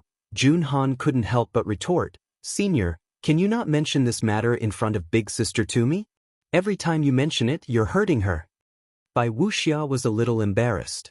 He acted like a life mentor and said, am I not doing this for her own good? No matter what happened, one had to face it bravely. Only by daring to face hardships can one truly walk out of the shadows. How can you just think about running away? His ability to pour out chicken soup was top-notch. How could Jun Han win against him in an argument? He was rendered speechless and could only sulk. All of a sudden, a clear and indifferent voice slowly rang out. Is there a rule that says you can't escape? Everyone looked over in unison. Under the blazing bright lights, the girl stood there quietly with the cat in her arms. Bai Wuxia felt guilty and didn't speak as confidently as before. Well, it makes sense. It does make sense, but there are differences between individuals. Why can't we escape? It's not shameful or ridiculous to escape. It's just a right to choose. Chapter 464. Bai Wuxia tried to use chicken soup to defeat Xianxia. Little Xiang, if everyone thinks like you, wouldn't society be in a mess? It's like if all women are dink and don't have children, wouldn't the human race be extinct? Therefore, people must be strong and not weak. When the heavens are about to give a great responsibility to a person, they must first suffer. Sorry, Senior, I can't agree with your point of view. First of all, reproduction is not a necessary social obligation for women. Forcing it on women is a manifestation of gender discrimination. Second, people have different personalities. It's good to be extroverted, but it doesn't mean that introverted people have to be extroverted. Similarly, I'm not denying the positive meaning of being strong. I just think that there is a limit to how much people can bear. If it's painful enough, why should we be strong? What's the big deal about running away or even crying? Senior, do you think this is something worth laughing at? Xianxia interrupted him, which made Bai Wuxia feel incredulous. He was a senior. Xianxia was just a junior. How could she interrupt him? Bai Wuxia was indeed popular when he was young. Later, his acting skills did not improve. His acting skills became routines and templates, and gradually he had fewer and fewer acting roles. However, he was still a senior. Now that he was older, he would be respectfully called a senior wherever he went. Being questioned by Xianxia, by Wuxia was furious and unconsciously put on airs. What do you know? You're just a little girl. You've only studied for a few days, yet you dare to criticize others? Xianxia did not react violently when she heard this. She said calmly, since Senior insists on his point of view, then I think we have nothing to say. Communication was first established on the basis that the two must be on the same channel. If it was a cross-server chat, then it would be meaningless. Xianxia had never forced others to agree with her character. In the live broadcast room, Xianxia's simple words made countless people fall silent. Yes, from childhood to adulthood, no matter what hardships they encountered, they always heard that they had to face it and overcome it. But today they heard a different kind of voice.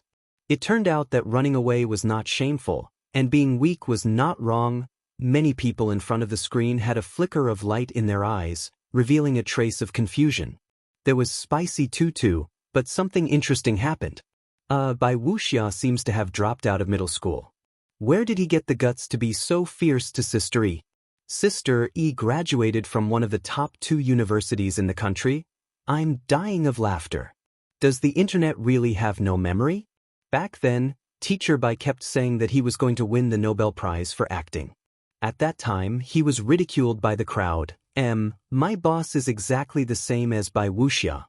You talk to him about money, he talks to you about life, you talk to him about life, and he talks to you about overtime. At the same time, he also talks about how the wolf culture 996 is good for young people.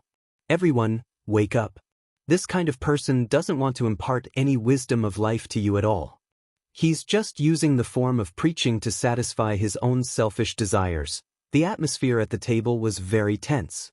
Bai Wuxia put on airs. He thought that even if Xianxia apologized to him, he would show her who was the boss.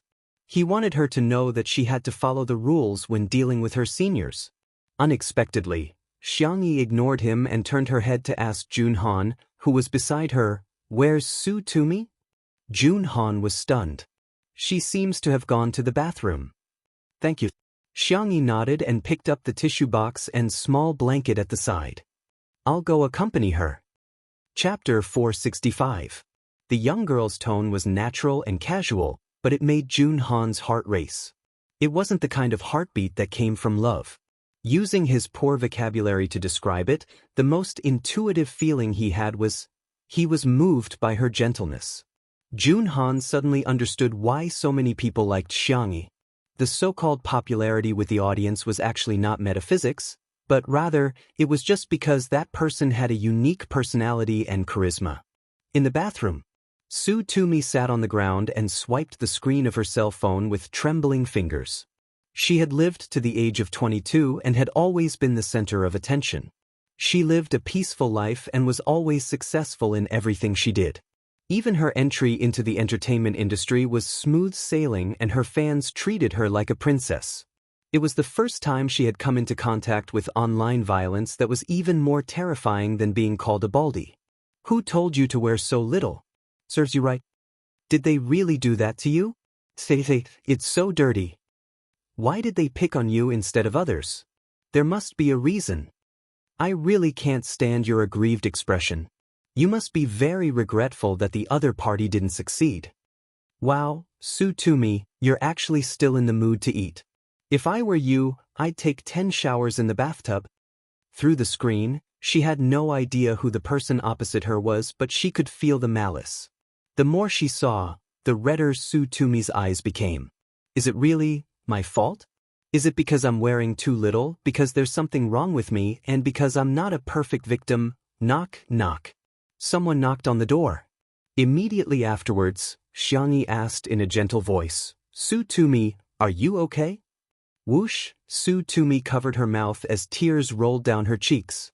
It was so hot that the back of her hand hurt. She sobbed and said, Don't come in, I'm just going to the bathroom. As she spoke, she pressed the switch of the faucet, after which the sound of running water filled the air. Xianxia stayed silent for a few seconds and said, Okay, I'm not going in, I'll be right outside the door. I can chat with you or stay silent. Su Tumi heard a sound coming from behind the door. It seemed that Xianxia had sat down. A door separated the two of them. They were very close to each other. One of them spoke clumsily, while the other was gentle and didn't expose her. I just wanted to tell you that I'm here. Hearing this, Su Tumi couldn't help but burst into tears.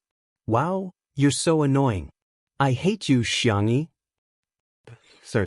Xianxia was a little helpless. I just feel that when you're sad, you'll feel even worse if there's no one by your side. Because she had experienced it before, she didn't want Su Tumi to experience it again. If you don't like it, I'll leave now. I'll leave the tissue box and blanket here. If you need them, you can open the door and take them. I won't let anyone disturb you. Before he could finish, Su Tumi opened the door and wailed miserably. You're not allowed to leave. Xianxia said softly, Okay, I won't leave. I don't really hate you.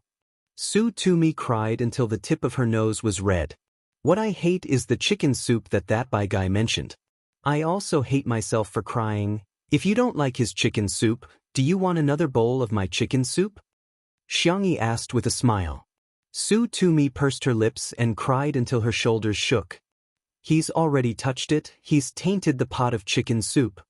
Xianxia said, It's okay, there's still half a pot. I'll get you a spoon, you can drink from the pot. Su Tumi suddenly felt much better. Chapter 466. In the small kitchen. The firewood in the stove was still warm. Even though so much time had passed, the chicken soup was still piping hot. Su Tumi held the large spoon that Xianxia gave her and blew on it before gulping it down. It was so delicious that she clenched her fists tightly. Before cooking, the oily parts of the old hen were removed and freshly picked mushrooms were added to absorb the oil.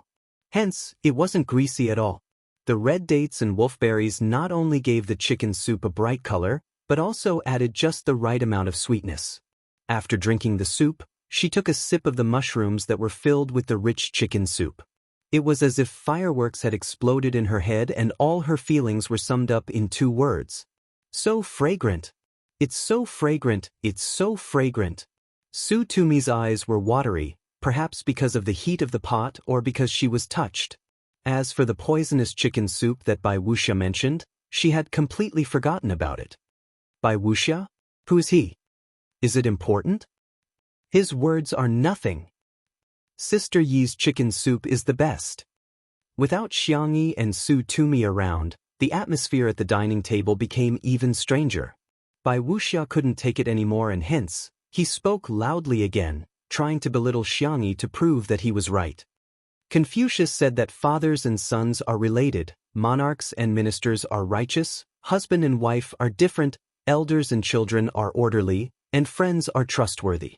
It seemed that the rules of seniority had been completely forgotten by the youngsters. They don't even have the minimum respect for their elders. How ridiculous! He had always liked to quote from classics and often considered himself a cultured person because many artists in the entertainment industry had low academic qualifications. Many small-time artists didn't dare to say anything after being rebuked by him. Instead, they would feel ashamed because they were too ignorant. To his surprise, Jun Han retorted, Mencius was the one who said that, right? Bai Wuxia was a little embarrassed and he pretended to be angry. What do you know? How dare you refute your senior just because you've read a few books? Jun Han was speechless. I studied Chinese for my undergraduate degree, so I still have some knowledge about literature. Senior, do you think I can't even read? All of a sudden, the comments in the live stream were divided. I just checked. It's indeed a quote from Mencius, but Jun Han seems to have no EQ by pointing it out like this. What's wrong with our Han pointing out seniors' mistakes? What era is it now? You're still abiding by those feudal dregs.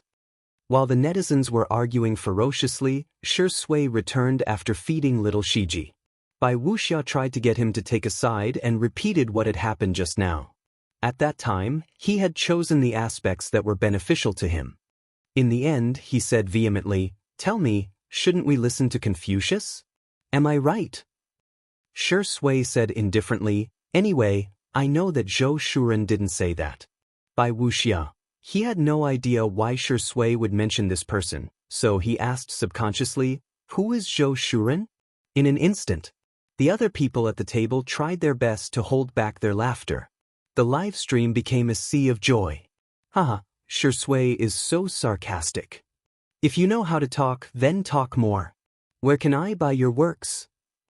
Is there anyone who doesn't know that Wuxia has been pretending to be an intellectual all these years? Amidst the awkwardness, Junhan said excitedly, I know how to answer this question.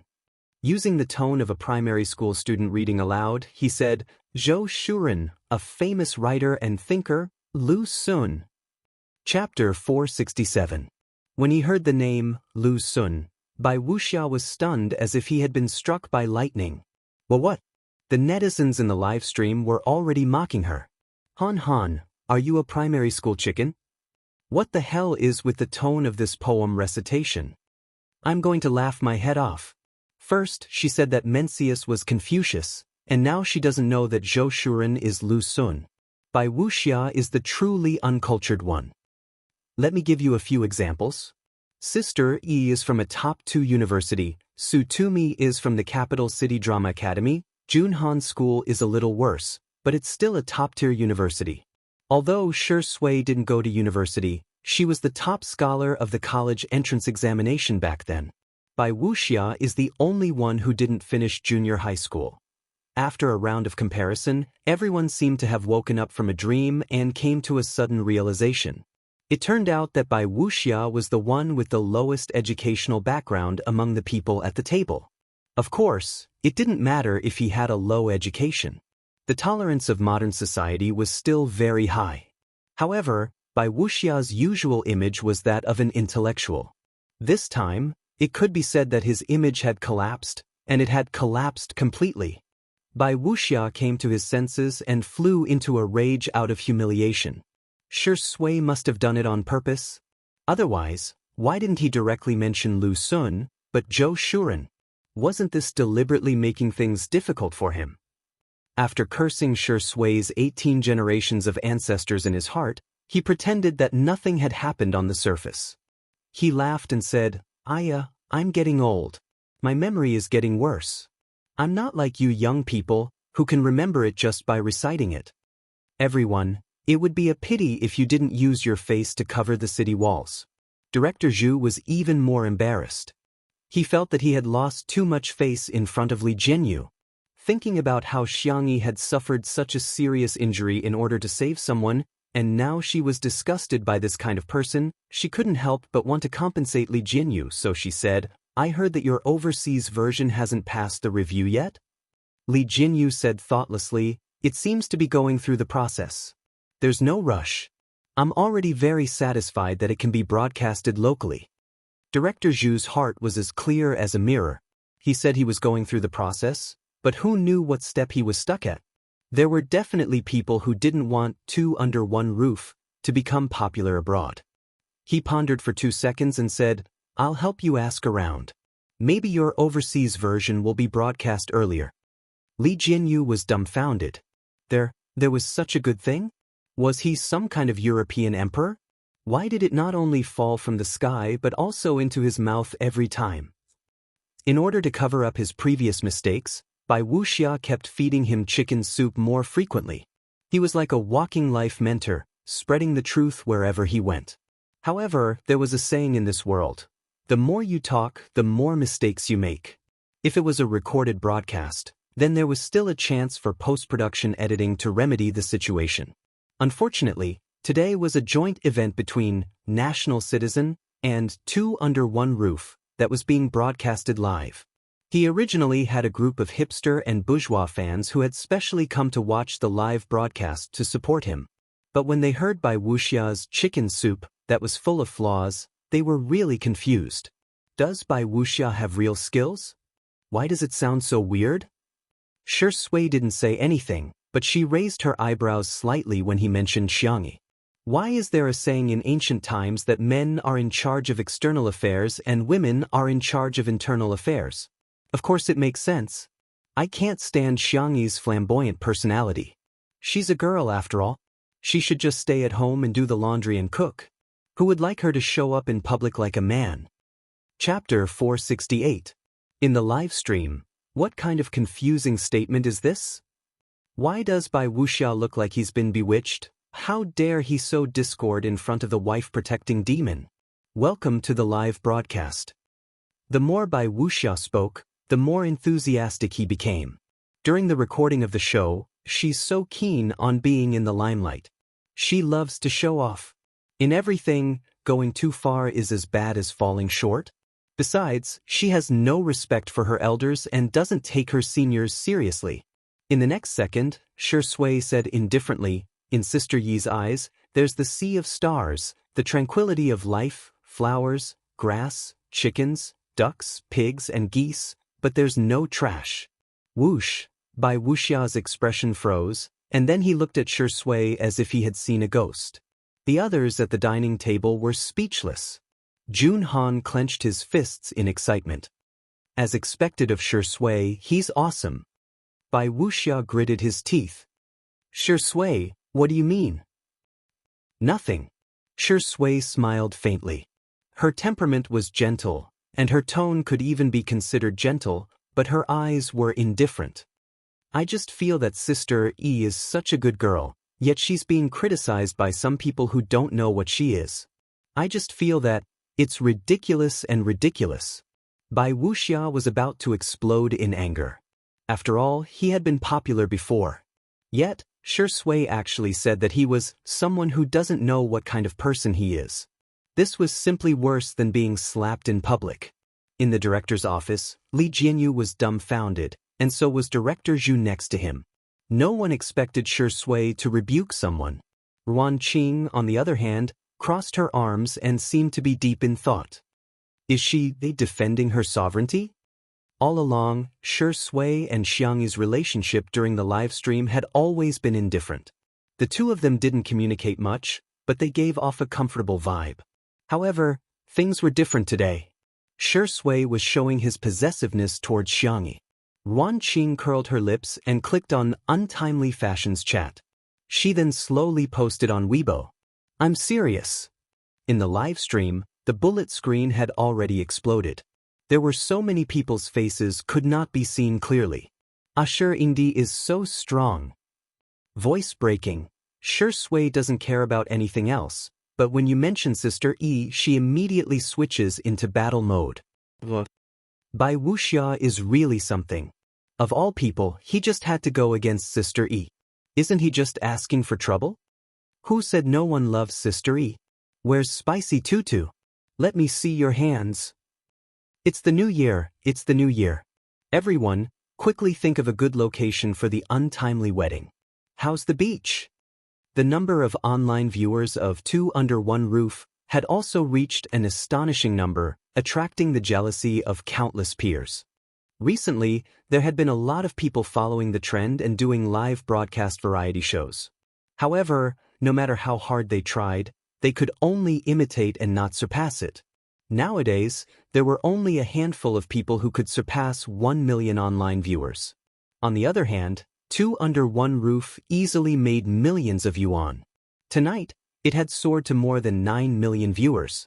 This figure made many people in the entertainment industry fall into deep thought. Why is only Two Under One Roof so popular? Where is its magic? Seeing that Bai Wuxia was about to flip the table, the doorbell of the living room suddenly rang. In order to ease the tense atmosphere, another senior took the initiative to help. Jun Han, go run an errand and see who's here. But seeing that Bai Wuxia had been defeated, Jun Han was in a good mood as he happily went to open the door. The first thing he saw was a bright and eye-catching silk banner. Chapter 469. Jun Han was originally standing in a sloppy manner, but when he saw the row of righteous police officers outside the door, he hurriedly straightened his back. All of a sudden, everyone in the live stream was complaining. He looks like me when I stood in a military stance during military training. Jun Han asked nervously, Police uncle, may I ask what you're doing? You don't have to call me uncle, Jun Han asked straightforwardly. Police uncle? You'd better call me uncle. By the way, is Ms. Xianxia here? Are we here to give her a silk banner? Huh. Jun Han was stunned for a moment before he hurriedly said, Yes, I'll go call Sister Yi over right now. He dashed to the small kitchen and shouted as he ran, Sister E. Sister E. There's a silk banner for you. At this moment, Jun Han still didn't know that because of this video, he would be made into a magical emoji pack. From then on, he would occupy half of the ghostly beast section and even have a place in the emoji world. Meanwhile, Wuxia was dumbfounded. The silk banner in the police officer's hand can't be for Xianxia, right? Xianxia washed her hands and came over. She had already dealt with the police officer who had given her the silk banner the last time, so she asked him if he had eaten dinner. The other party swallowed his saliva and then said seriously, "No, Miss Xianxia, thank you for your great contribution in solving the case of a major fugitive. This is a silk banner and a reward for you." He unfolded the silk banner and there were 8 words written on it: frowny face, courageous and righteous, a role model for young people. There was also a brand new check. After the cameraman got the other party's permission, he zoomed in and took a close-up. The amount was written on it: 200,000 yuan. The live stream was instantly shocked. I know about courageous and righteous acts, but what's with the major fugitive? This is the second time Sister E has received a silk banner, right? The police officer also gave one to Sister E during Mingxi Boys High School last time. Damn, a reward of 200,000 yuan is usually given to the most vicious criminals. What did this little vase do to earn so much money? Don't think too much, she must have provided some clues or something. With her small body, it's good enough that she doesn't cry when she sees a criminal.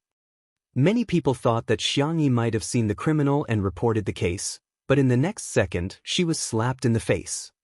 Madam Xianxia, on behalf of the South City Police, I would like to express my gratitude and respect to you. Thank you for seeing injustice and lending a helping hand to capture the fugitive. All of them. Stand at attention and salute. Several policemen straightened their bodies in unison and saluted Xianxia with a standard salute. No one knew better than them that if it weren't for Xianxia, the fugitive might have hurt Su Tumi or others, or he might have escaped and continued to commit crimes, leaving behind victims and broken families. However, Xianxia had ended all of this. Director Zhu cooperated with the investigation and sent a copy of the video to the officials. The group of men fell silent as they watched Xianxia fight with the other party. Her face was red from holding back her breath. As for Wuxia, who stood by and watched them die, a few policemen glanced at Wuxia. Although they didn't say anything, the disdain in their eyes was real. Xianxia bowed slightly and said in a humble and gentle manner, "Thank you. However, this isn't my credit alone. It's the result of the concerted efforts of Jun Han and the staff of National Citizen." Someone in the live stream raised a question. Hey, why didn't Sister E mention Wuxia? Didn't he boast that he contributed the most? Chapter 470. Haha, that's right. Weren't you bragging to the heavens just now? Why are you so quiet now? I'm laughing my head off. Look carefully behind. Wuxia is hiding from the camera. He must be feeling guilty. Wuxia was burning with anxiety when he saw that the banner had been awarded to Xianxia. Wasn't this equivalent to slapping him in the face in front of millions of viewers? Wuxia wanted to use the bathroom to get away with it, but for some reason, a cameraman happened to block his way. Xianxia's personal cameraman, Old Zhang, smiled at him meaningfully. You stole Sister Yi's credit and now you want to run away? Dream on. Wuxia was speechless. Damn it, is this person crazy? He was already depressed enough. Not far away, Jun Han's applause could be heard. Good. Sister E is the best. Sister E is the best. He could be considered a primary school student. The others at the dining table knew what was going on and also applauded. For a moment, the scene was like a commendation ceremony where students went on stage to receive awards. Wuxia was caught in the middle, like an outlier. He had an awkward expression and didn't know whether to applaud or not. There was a lot of mocking laughter in the live stream, but there were also a few die-hard fans of Wuxia who tried to defend him. Xianxia is stealing Teacher Bai's credit and honor, right? I'm speechless, she's getting all the limelight. If it weren't for Teacher Bai, would the vase fairy have gotten this banner? Teacher Bai looks so pitiful. He's already so old, yet he's still being isolated. Could it be that a certain female celebrity is leading a small team to ostracize Teacher Bai? Of course, these brainless comments were quickly rebutted by the spicy Tutu fans. Sorry, our sister E is just that outstanding. You're the only one who can, who's awesome, who knows the truth, okay? Some people are pitiful and deserve sympathy, but Bai Wuxia brought this on himself, okay? Why didn't he use his eyes and brain? In reality, the policeman said a few more words of encouragement to Xianxia before leaving. Junhan reacted quickly and took the silk banner from Xianxia. Sister E, your hand is injured. Let me take it for you. Let's interview you. How does it feel to hold a silk banner for the first time? Shi Sui carelessly tempted Xiao Naofu with a piece of dried fish. She smiled lazily and said, "This isn't the first time our sister E has held a silk banner, everyone." Why do I feel like you're even prouder than Sister E? Xianxia pursed her lips, feeling a little embarrassed. It's really not my work alone. It's the result of everyone's hard work. Director Zhu, please help me distribute the money. Everyone has worked hard. Everyone expressed that the money was meant for Xianxia and they couldn't accept it. At this moment, Bai Wuxia suddenly appeared with a magnanimous look. Since you've said so, then I'll be the agent and divide the money. I don't want it. I'll give you more. Those who didn't know better would think that he was a noble person.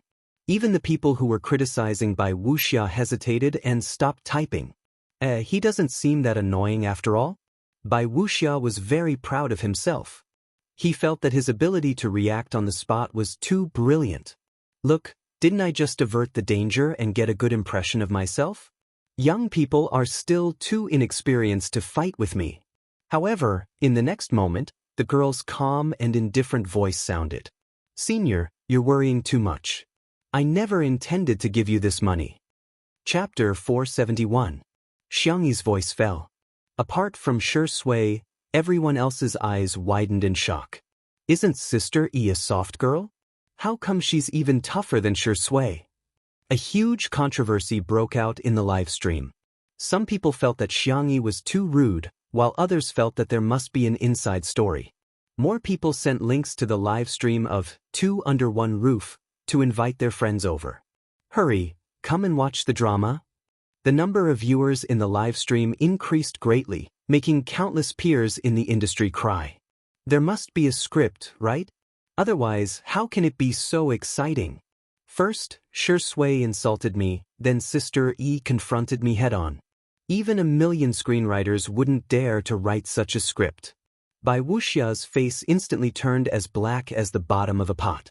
First, Shi Sui didn't know what was good for her, then Xiangxia didn't know the immensity of heaven and earth. Both of them didn't give me any face.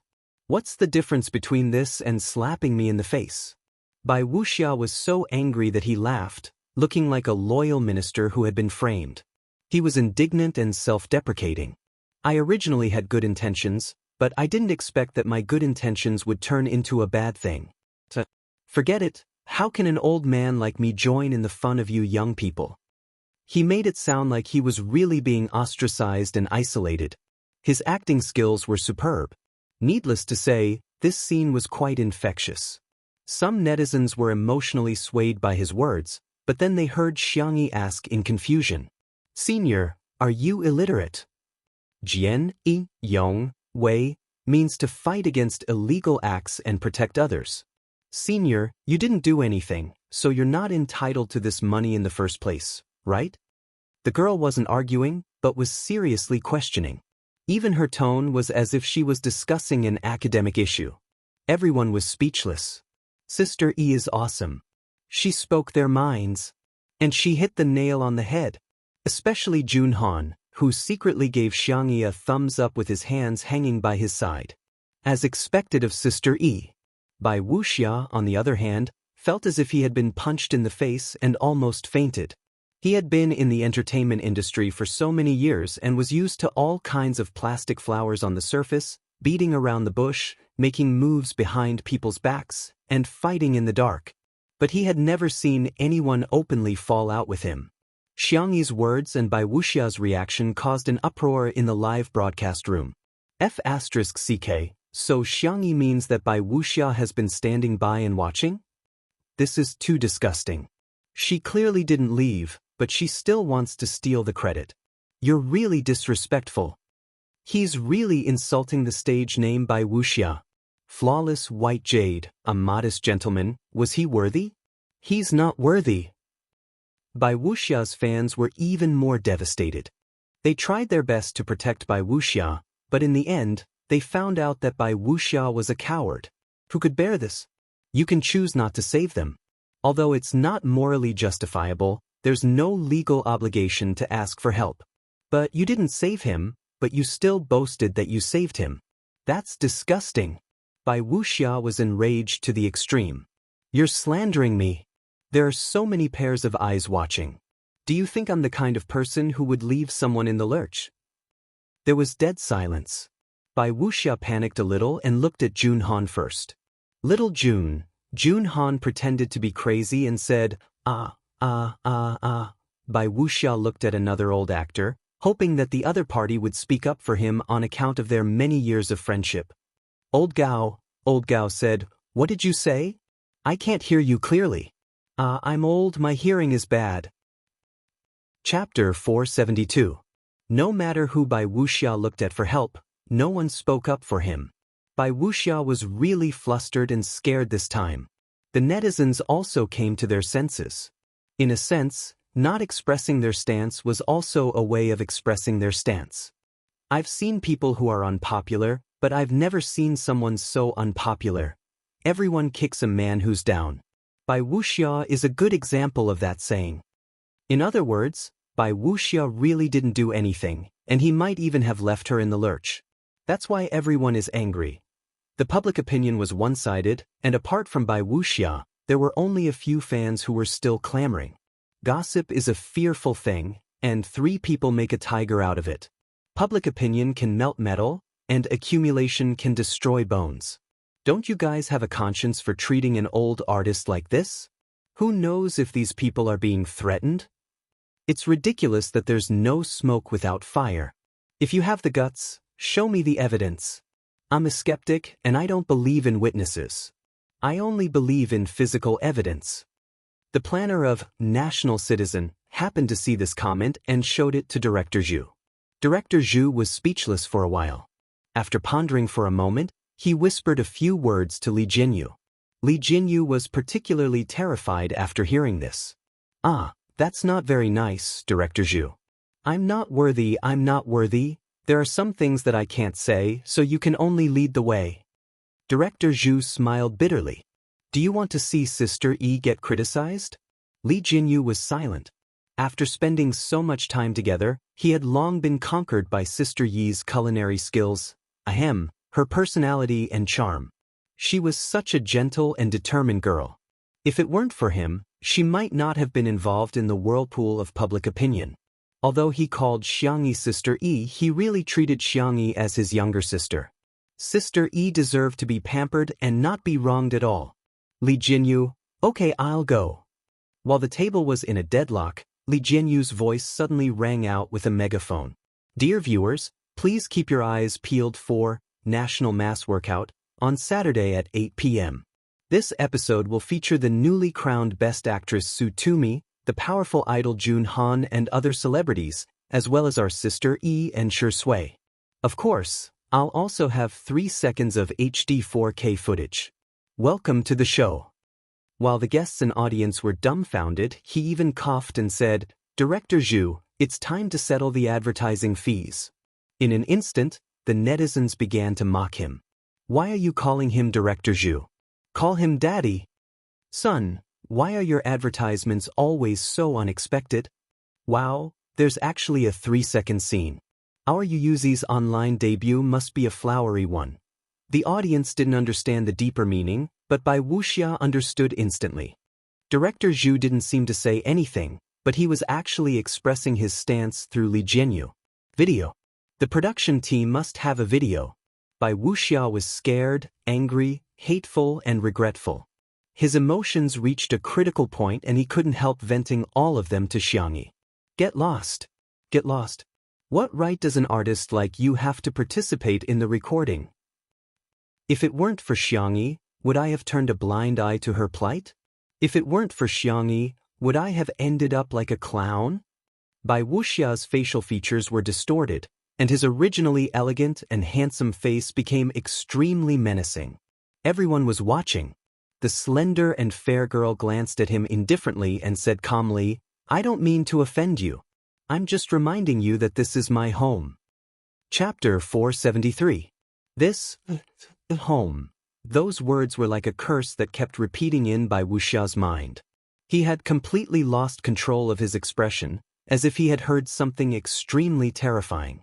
Bai Wuxia had never watched Two Under One Roof, nor had he heard the conversation between Xianxia and Director Zhu.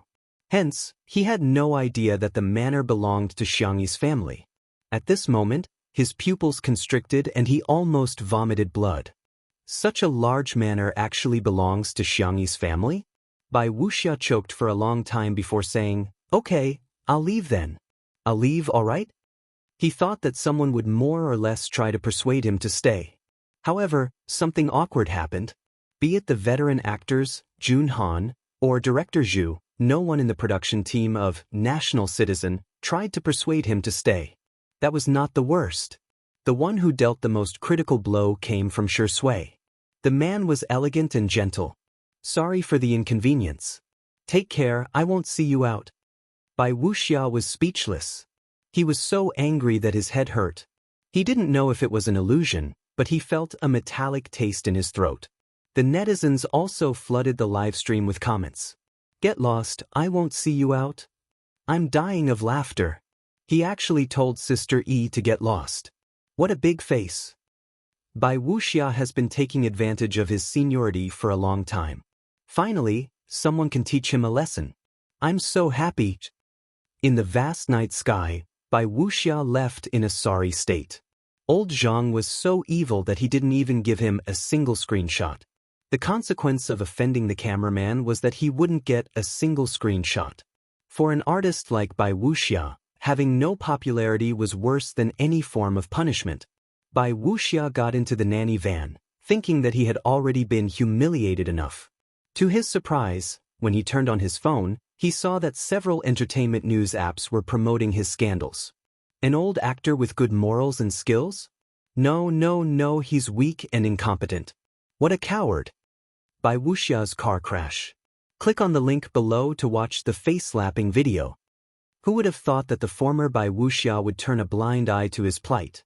Bai Wuxia was so angry that his blood pressure rose. He was furious. How can these reporters write nonsense? Tell them to delete the manuscript. Tell Amen, if they don't delete it, I'll sue them. This was creating something out of nothing.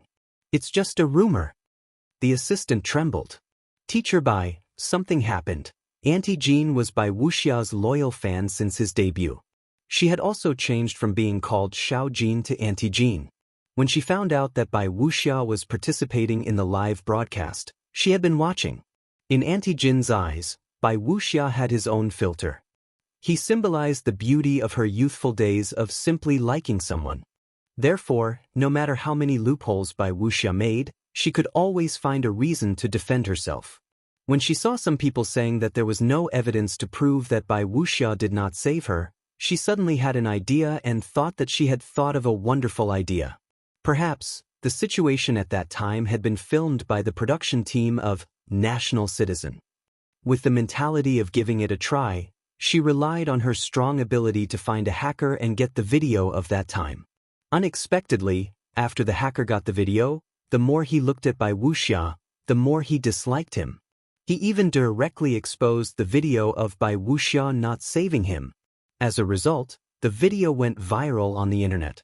This time, there was both a witness and a physical evidence. The last bit of face that Director Zhu wanted to give Bai Wuxia was completely torn down by this enthusiastic hacker. When Bai Wuxia heard this news, his eyes rolled back and he fainted on the spot. Chapter 474. Mr. Bai, wake up. The assistant was frightened and hurriedly called the emergency number. By the time Bai Wuxia woke up again, the public opinion on the internet had already gone out of control. The video went viral on the internet and every word that Bai Wuxia said in it made people feel uncomfortable both physically and psychologically. "Let's stand further away." If Xianxia can't take it, we'll be in trouble. Hey, don't run towards us. The bad guys were targeting the two of them in the first place. Aren't they afraid of implicating us? The netizens were furious. Although they usually like to bicker and argue on the internet, they were still very clear-headed when it came to major issues. Daily androphobia square root. Is he a man? He looks like a human, but is he speaking like a human? Is he even human? I'm so disgusted by Wuxia that I'm about to throw up my dinner from last night. You're a man, how can you have the cheek to watch Sister E charge forward? Forget it if you retreat, but how dare you make sarcastic remarks? Get lost. Wuxia desperately spent money to remove the trending topic, but the comments still appeared one after another, and there was no end to the videos and posts. The public opinion formed an overwhelming wave that quickly slapped Wuxia so hard that he couldn't make a comeback. In the living room, Su Tumi sat cross-legged on the ground and stroked Xiao Naofu with one hand and little Shiji with the other. She was a winner in life. Her belly was round because of the chicken soup, and under the dual healing of food and adorable pets, she was in a much better state. Xianxia came over with pajamas and a towel. The pajamas were made by my second brother, I haven't worn them yet. The towel is also new, it's been washed and dried. Su Tumi grabbed it and smelled the faint floral fragrance on the clothes. Are you afraid of the dark? Do you want me to get you a nightlight? Xianxia asked.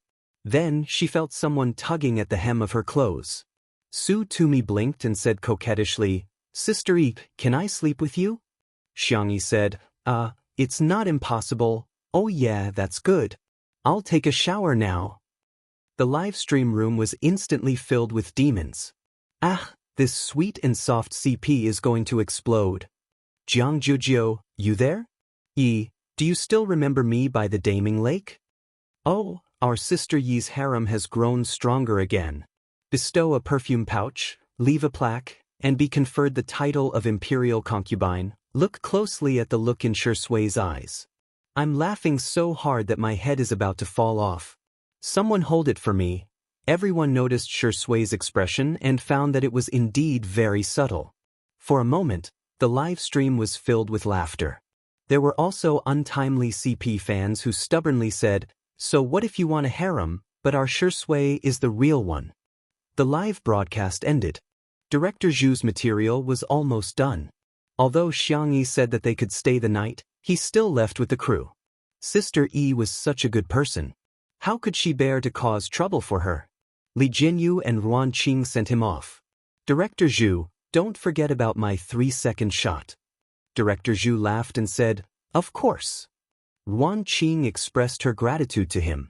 Thank you for being willing to collaborate with us, Director Zhu, and thank you for helping us inform the overseas version of the review.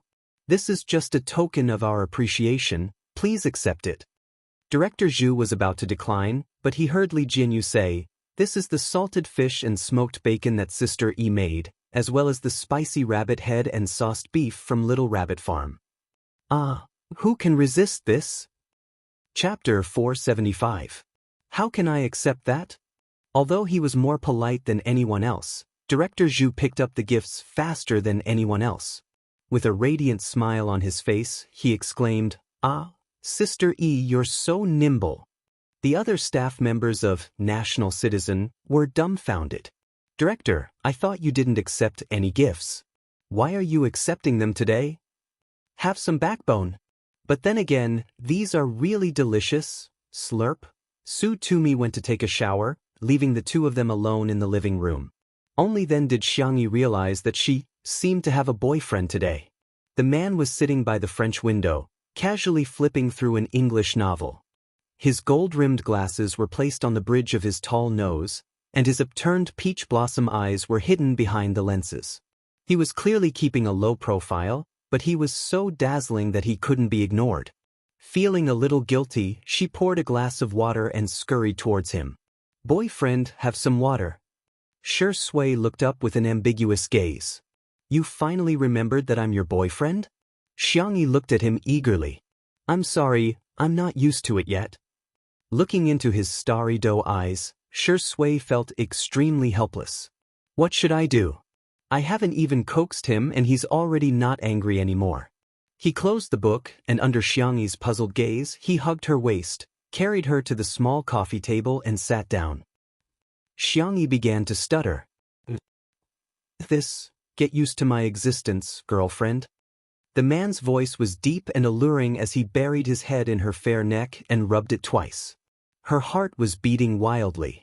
Xianxi thought, is this what it feels like to be in a relationship? I'm happier than I imagined. However, when she thought of Shi Sui's misogyny, she was a little worried. Don't you hate girls very much? Don't you feel uncomfortable? Shi Sui chuckled softly. You're different from others. A long time ago, he discovered that he didn't resist touching Xianxi, but at that time, she was still too young and he wasn't a beast. Hence, he didn't think that they would be together. Even now, he still wasn't sure if it was true. Xianxi tentatively wrapped her arms around his waist. How about this? Shi Sui looked into her eyes. No. Xianxi was a little excited and nervous at the same time. She moved her hand up and placed it on Shi Sui's shoulder before hugging his neck. It was a very intimate gesture. What about this? Shi Sui's Adam's apple bobbed. The two contradictory qualities of abstinence and sexiness were mixed together to create a seductive aura. His voice was hoarse. Sister E, do the words you said in the hospital still count? Xianxi asked. Which one? She thought for a while. The kiss one. Shi Sui's eyes darkened. Yes. The tips of Xianxi's ears were red. Her voice was soft, but it was childish and fierce. Boyfriend, boys should be more reserved. Shi Sui thought. Does this girl have some misunderstanding about me? Am I not reserved enough? However, he didn't want to push Xianxi too hard. Some things were better to let nature take its course. Suddenly, chirp. The girl left a light and soft mark on his cheek. Shi Sui was stunned. Xianxi pretended to be calm. But since you're my boyfriend, I'll satisfy your small request. Before she finished speaking, a tall figure suddenly shrouded her. A strong and dangerous aura filled the air. Sorry, Sister E. I can't be reserved. Chapter 476. After he deliberately lowered his voice, her legs turned to jelly. Xianxi felt that the little deer in her heart was about to faint. There are cameras. There were fixed cameras installed in the living room. They're all turned off. What if someone sees us? No one's watching. Shi Sui rubbed her ears and watched as her milky white skin instantly turned red. No one knows, huh? Xianxi expressed assent, feeling dizzy and muddle-headed as if she was soaking in a honey pot. Even the bubbles that came out were honey-colored. The ambiguous atmosphere was fermenting uncontrollably. Even the air had become sticky. The atmosphere was just right, but it was interrupted by Xiao Naofu's cries. Meow. Meow meow. Xianxi snapped out of her daze and turned her head, only to find that Xiao Naofu had jumped onto the coffee table and was looking at her with a look of disbelief. Stupid woman, you're actually in a relationship with this dog of a man? This isn't real. No. Xianxi's face suddenly burned. Ahem, Xiao Naofu, as you can see, we're dating. Afraid that Xiao Naofu wouldn't understand, she deliberately explained, he's my boyfriend. Like a bolt out of the blue, Xiao Naofu took 2 steps back and sat on the ground, as if it couldn't bear the shocking blow. Meow! The little kitten's cries were filled with grief and indignation. Little Shiji immediately scurried over and circled around the coffee table foolishly. Shi Sui was speechless. His temples throbbed a few times and he suppressed the urge to beat the kitten. As if declaring his sovereignty, he tightened his grip on the little girl's slender waist.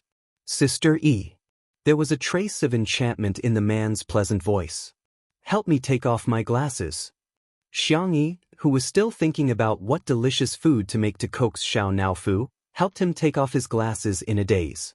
In an instant, it was like a scene in a movie where light and shadow intertwined, creating an ambiguous tone. In the quiet room, all the soft sounds were extremely clear. From lingering affection to almost crushing possessiveness. It was passionate and charming. Xiao Naofu's furious roars and little Shiji's puzzled barks could also be heard. When everything was over, Xianxi almost lost her balance. Fortunately, Shui caught her in time. His slightly calloused fingertips gently wiped away the water droplets on the girl's lips. Sorry, I couldn't help it. Just a little? Xianxi's face was as red as a tomato. She curled her toes and didn't know where to put her hands. Xiao Naofu screamed angrily and jumped over to scratch Shui. A certain movie king who was satisfied naturally let it scratch him. Very quickly, a few scratches appeared on his muscular forearm. The man immediately complained, Sister E, it hurt when it hit me. You deserve it. Despite her words, Xianxia still picked up Xiao Naofu and coaxed softly, Don't hit him, he'll hurt. Xiao Naofu, meow meow meow.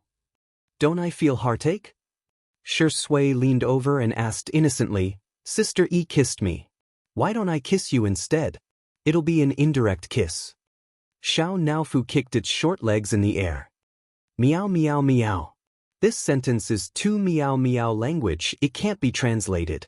Xianxia covered Xiao Naofu's ears and said shyly, Don't say such things in front of it.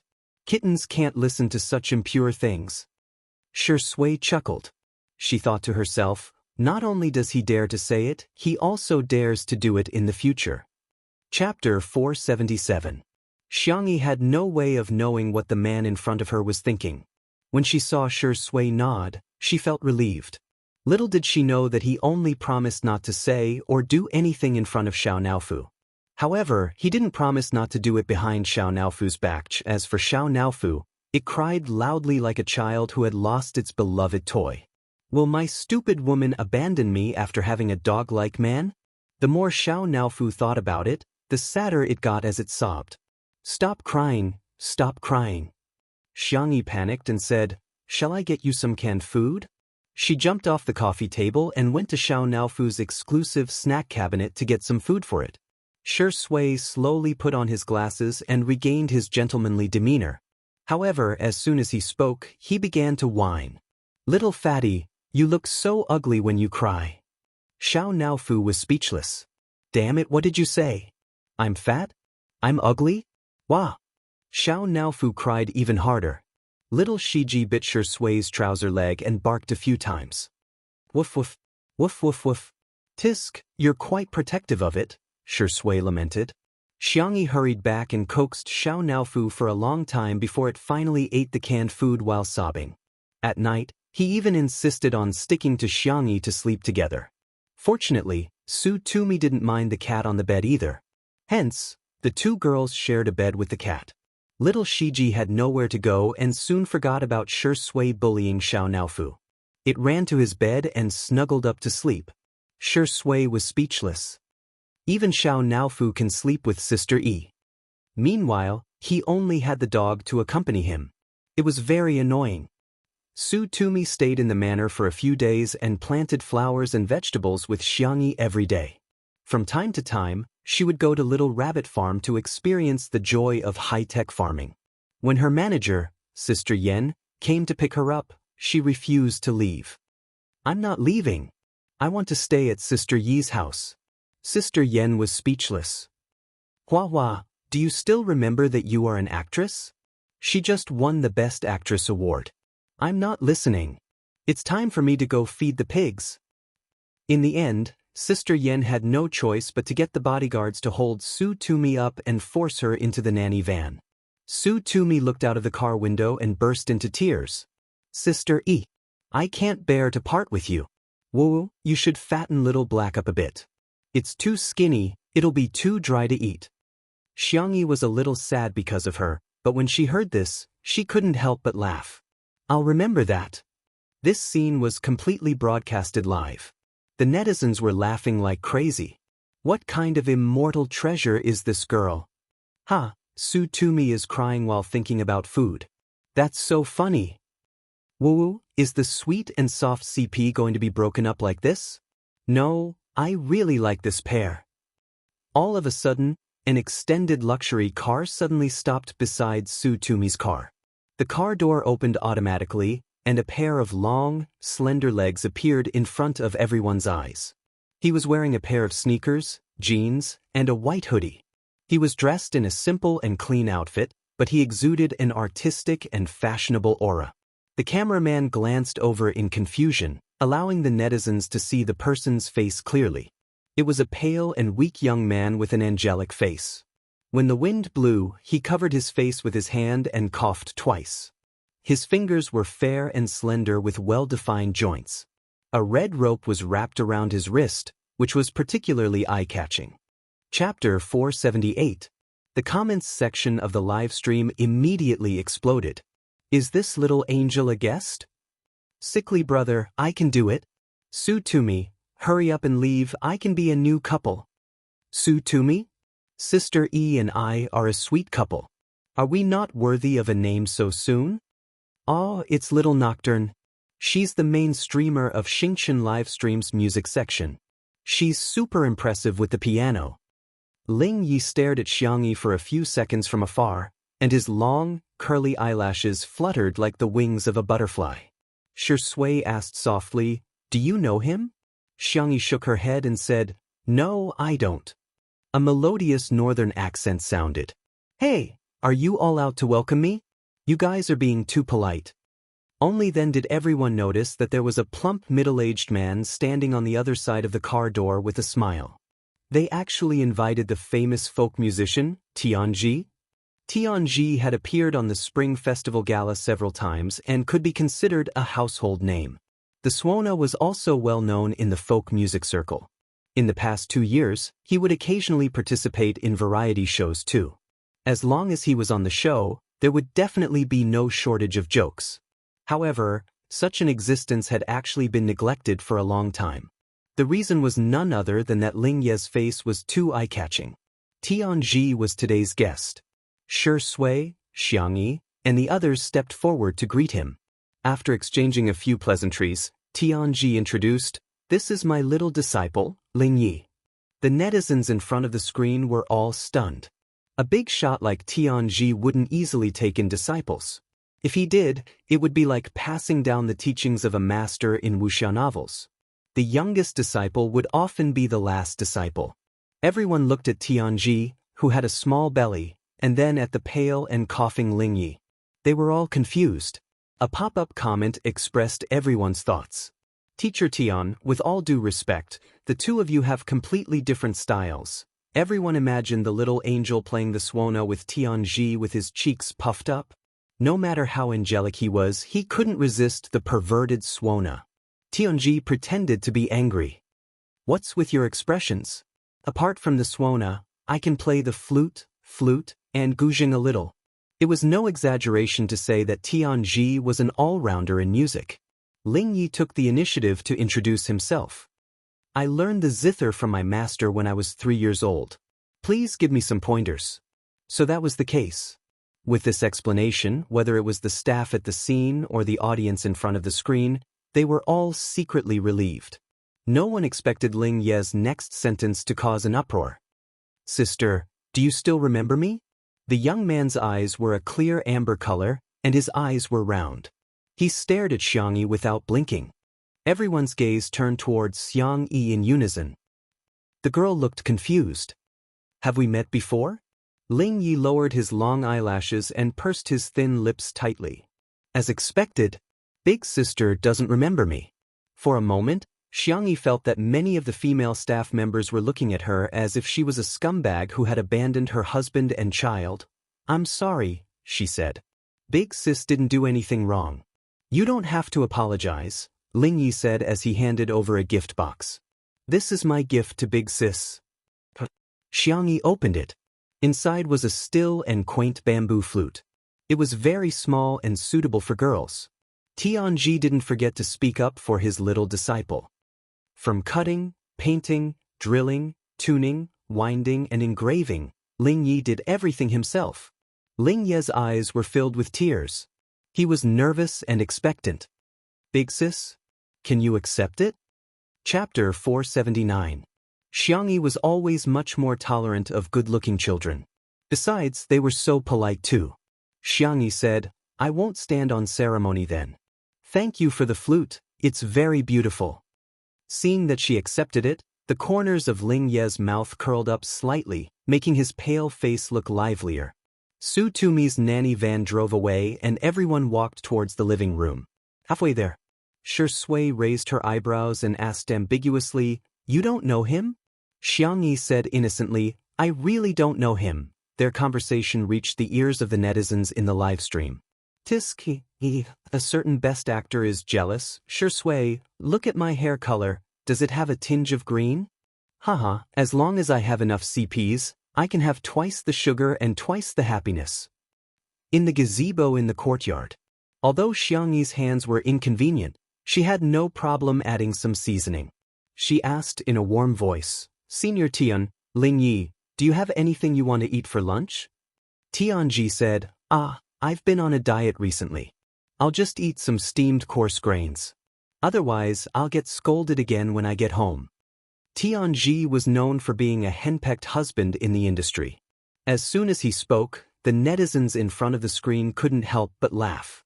Ling Ye's eyes lit up. "I'm not picky about food. I like to eat whatever sister makes."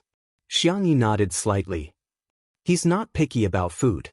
Seems like he's an easy kid to take care of." "What about you?" The young girl looked at Shui. Shui said with a straight face, "Pickled fish with pickled cabbage." Xiangyi muttered softly, "Don't you dislike sour food?" Shui glanced at her. Xiangyi was speechless. In the live stream, "Haha, Shui's gaze is amazing. Why do I feel that the aura between the two of them is very subtle?"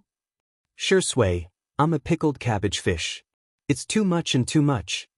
Tianji and Shui went fishing together. Xiangyi sat by the floor-to-ceiling window and casually flipped through a medical book on food therapy. After acupuncture, her second brother's hand had recovered by more than half. She wanted to nourish him through food therapy. After obtaining Xiangyi's permission, Ling Yi obediently helped tidy up the bookshelves. A gentle breeze blew through the milky yellow curtains. The scene was warm and tranquil. Hiss! Ling Yi suddenly sucked in a breath of cold air in the quiet living room. Xiangyi looked up and found that he had been hit on the head by a book that had slipped from the bookshelf. She frowned and got up to walk toward Ling Yi. Ling Yi hurriedly apologized, "Sister, I didn't mean to dirty your book." But he heard the girl ask, "Does it hurt?" Ling Yi stared blankly for a moment as a strange look flashed across his amber eyes. However, he quickly concealed it and said, "It won't hurt. Go and rest." Xiangyi picked up the book and inserted it into the bookshelf. "It's just a book. It's okay. You don't have to take it to heart." Shua, Ling Yi placed his hand on the bookshelf and from afar, it looked like he was holding Xiangyi in his arms. The red string around his wrist was old but coquettish. "Sister," he said in an obedient tone. "Huh."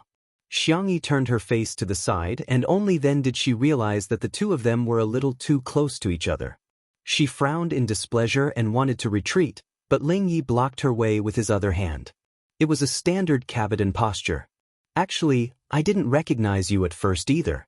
It was when you were playing with Jiang Jujio." Ling Ye's hair was naturally curly and he looked soft and soft. However, there was a strong sense of paranoia in the depths of his eyes. "But I've traveled with you so many times. If you forget me, I'll be very upset." Chapter 480. At the same time, Xiao Naofu was tired of chasing butterflies in the garden, so it scurried towards the living room with its short legs, ready to ask Xiangyi for some dried fish. Little Shiji followed closely behind it. As soon as it stepped into the living room, Xiao Naofu's eyes widened and its fur stood on end. It glared at Ling Yi in shock. "It's a fast transmigrator. What's going on? This stupid woman has already completed all her missions. Why is she still interacting with a fast transmigrator?" Bang! A loud noise came from the bookshelf. Ling Ye's Cabodan lasted for only a few seconds before Xiangyi pressed him against the bookshelf. The young man's handsome face was pressed against the cold oak bookshelf, causing it to deform slightly. He smirked and said, "Sister, don't be so fierce." Xiangyi had already deduced his identity from his few words. Her gaze was calm, and she didn't get emotional because of Ling Ye's words. "Kid, don't blame me for being rude if you get touchy again." There was a hidden threat in her tone. There was a huge uproar in the live stream. What the hell? Xiangyi and Ling Yi are having an affair? They've already traveled. How can they not know each other? The vase fairy is really disgusting. I suddenly feel sorry for Shui. He's so chaste and has never been involved in any scandals with other female celebrities. What about Xianxia? There are so many women around him, but all she does is flirt with little wolves and puppies. She's so fickle. Something like transmigration was simply too unimaginable for ordinary people. The netizens naturally interpreted traveling as a single man and woman going on a vacation together. Ling Ye's wrists were thin and his fingers were long and slender. Xianxia was restraining his beautiful hands. Ling Ye's fingertips touched the red string. Seemingly unintentionally, yet also seemingly on purpose, he said, "This is a gift from my sister. I've always kept it well." Xianxia's expression changed slightly. In several S-grade planes, there was often more than one auxiliary role. She had indeed teamed up with the same person in several difficult worlds and even gave him a red blessing string that she had gotten from a certain world. However, in those planes, her teammates were all girls. Wait, that's not right. Xianxia was shocked. You're a cross-dresser? Ling Yi blinked his eyes. Did Big Sister just find out? I thought Big Sister knew all along. The conversation between the two made the netizens very excited. F***CK, this is too much information. It can't be what I'm thinking, right? Sister E mistook Ling Yi for a girl and went on a trip with him? The case has been solved. No wonder Sister E didn't recognize Ling Yi. To be more precise, she probably didn't recognize Ling Yi in men's clothing. So what if he's a cross-dresser? Don't forget that our Ingdi also wore Sister Yi's jacket.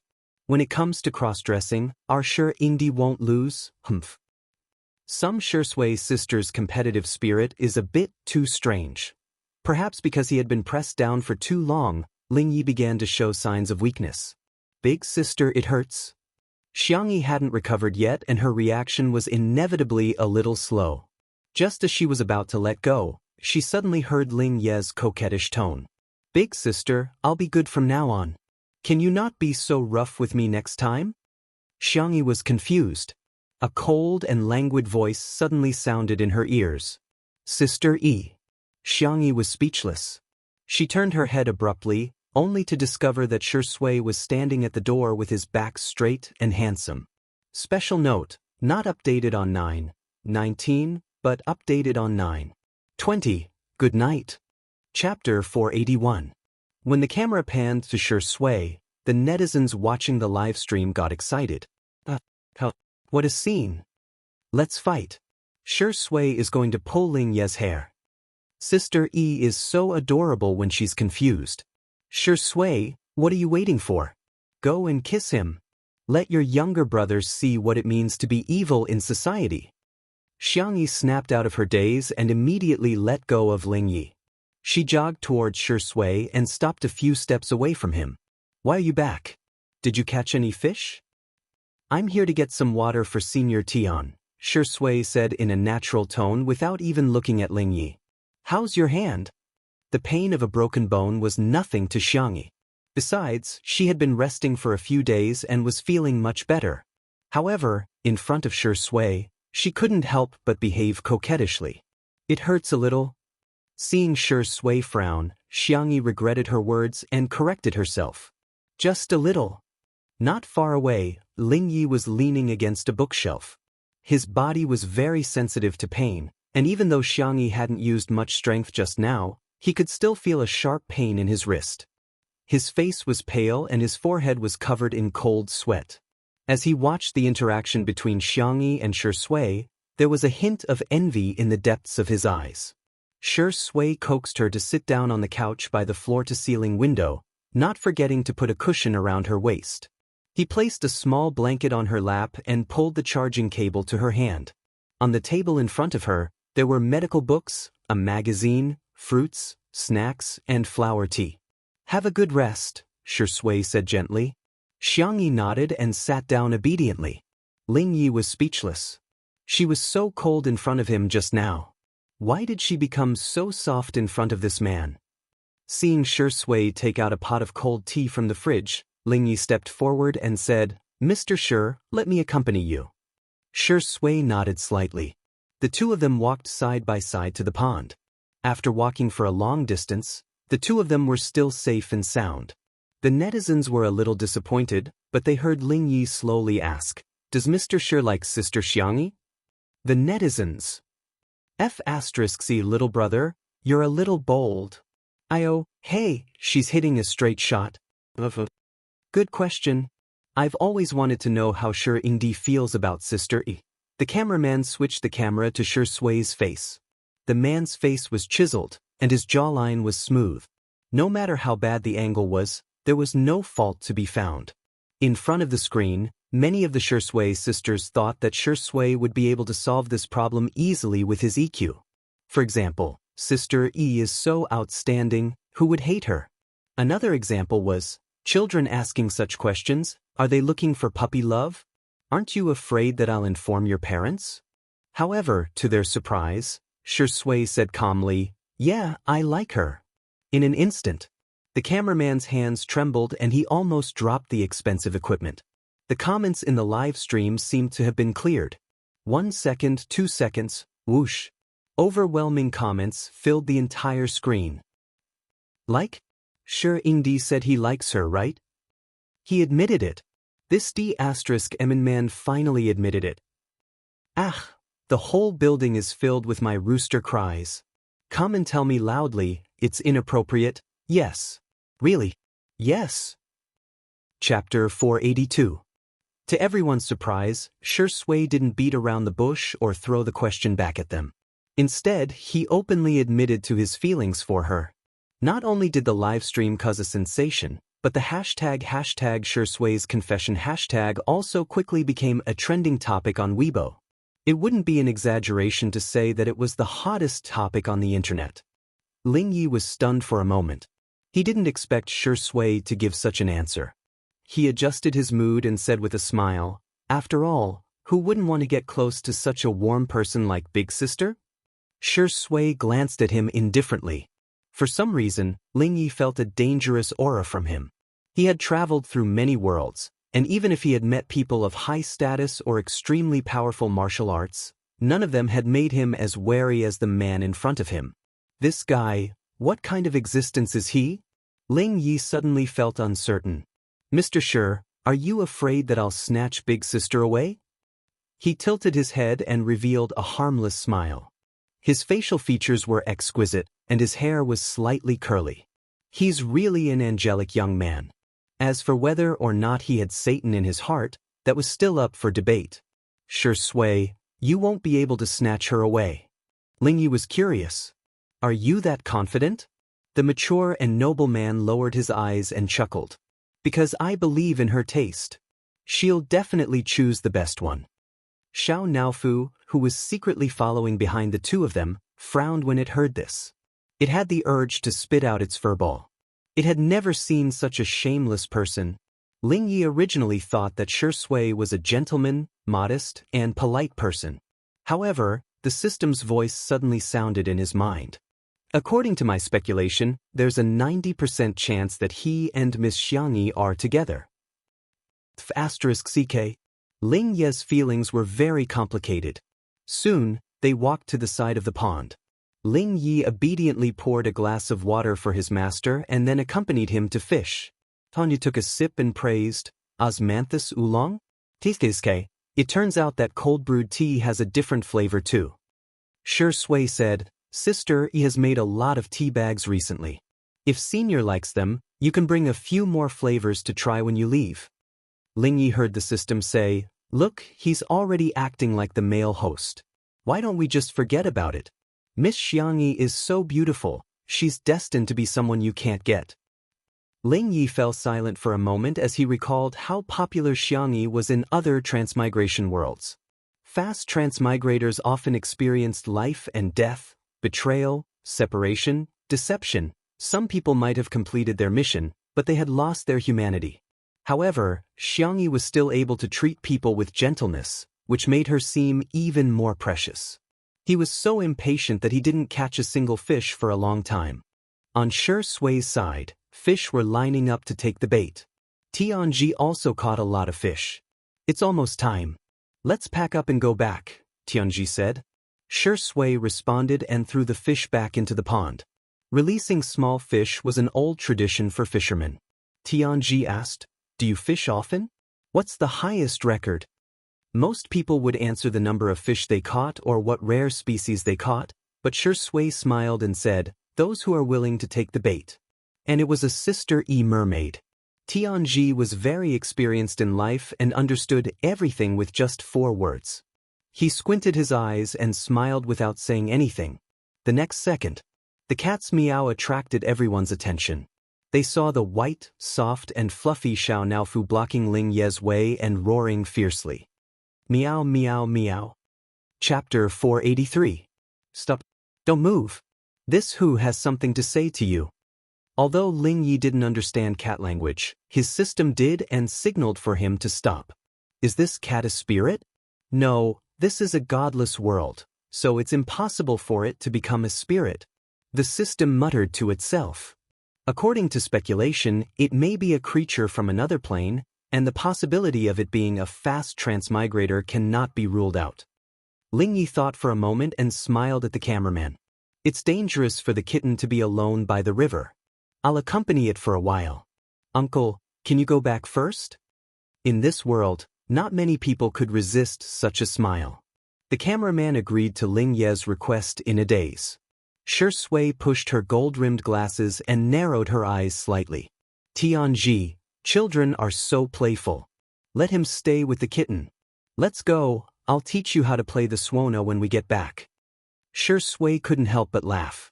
The netizens knew that Teacher Tian was joking, but they were still amused and couldn't stop laughing in front of their screens. By the pond, Xiao Naofu puffed out its chest and roared domineeringly, "Ah meow.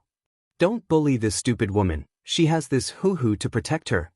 Ling Yi listened to the simultaneous translation in his mind, squatted down, and tried to scratch Xiao Naofu's chin. How are you going to protect her? Xiao Naofu responded with a fierce tiger claw. Ling Yi sucked in a breath of cold air, and a bloody mark appeared on the back of his pale hand. It's quite fierce.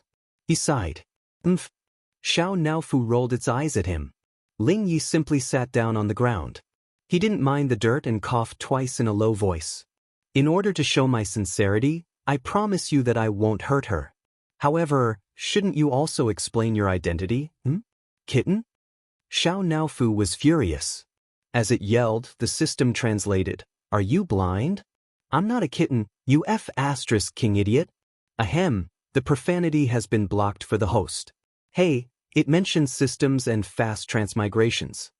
Ling Yi raised his eyebrows. You're a fast transmigrator? Xiao Naofu stared at him with its icy blue cat eyes, cautious and vigilant.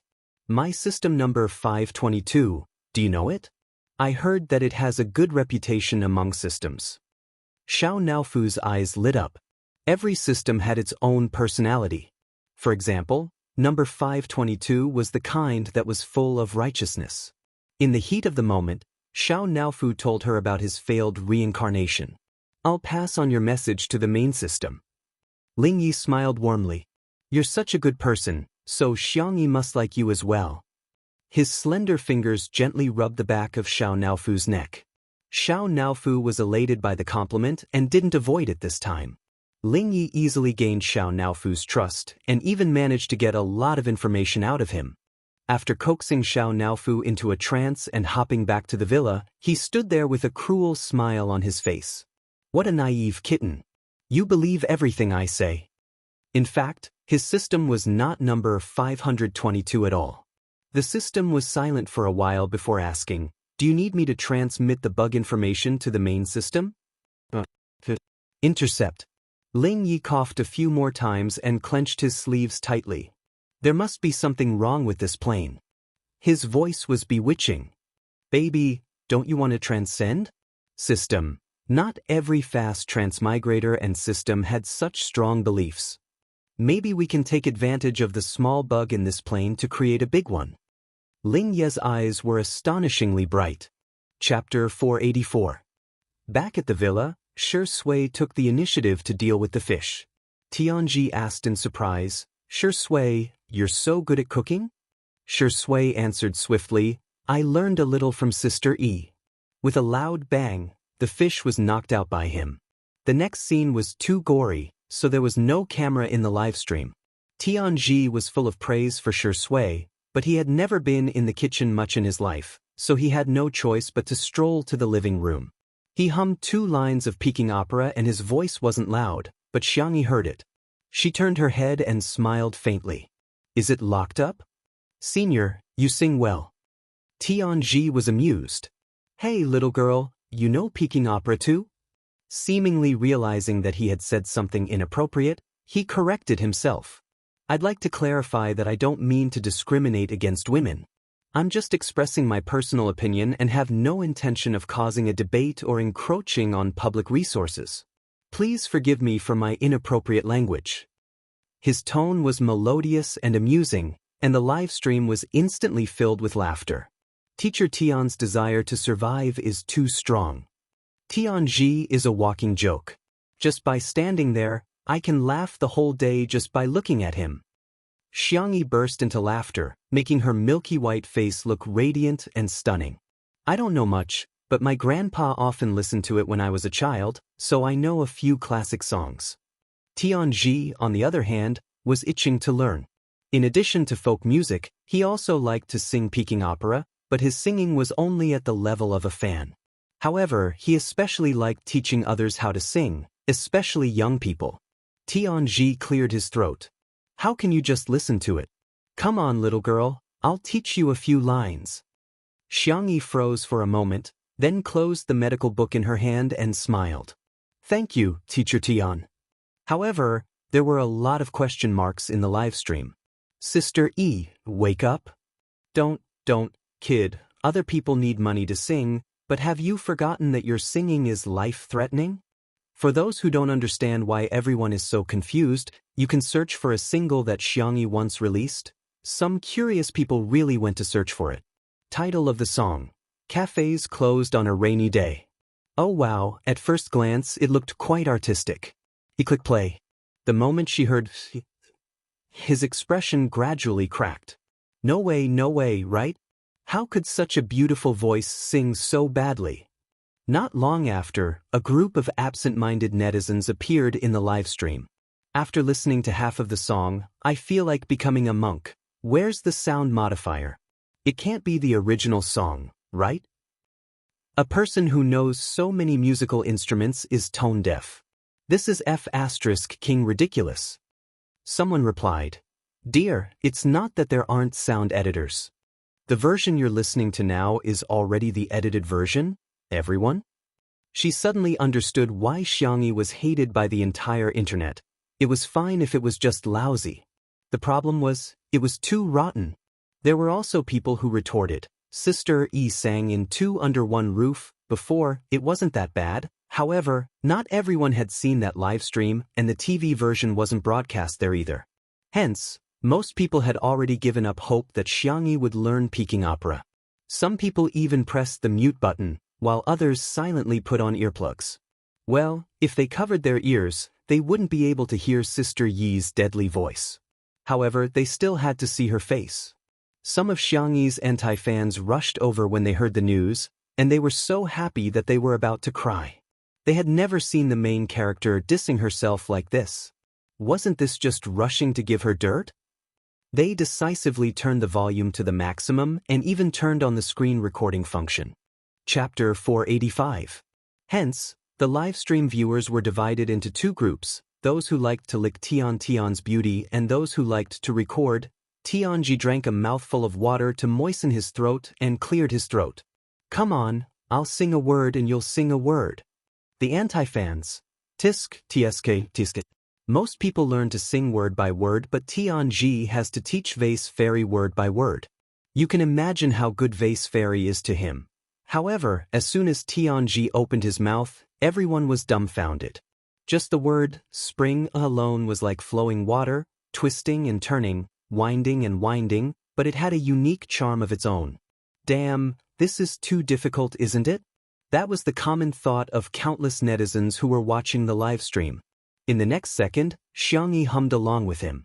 Her pitch was perfect and she even imitated the twists and turns of the song perfectly. Damn it, how did she learn it so quickly? This was the exclamation of countless netizens who sang along only to realize that they could only sing the quacking of ducks and geese. Tianji was also very surprised and he praised, "Good. Very good. Little girl, you're very talented."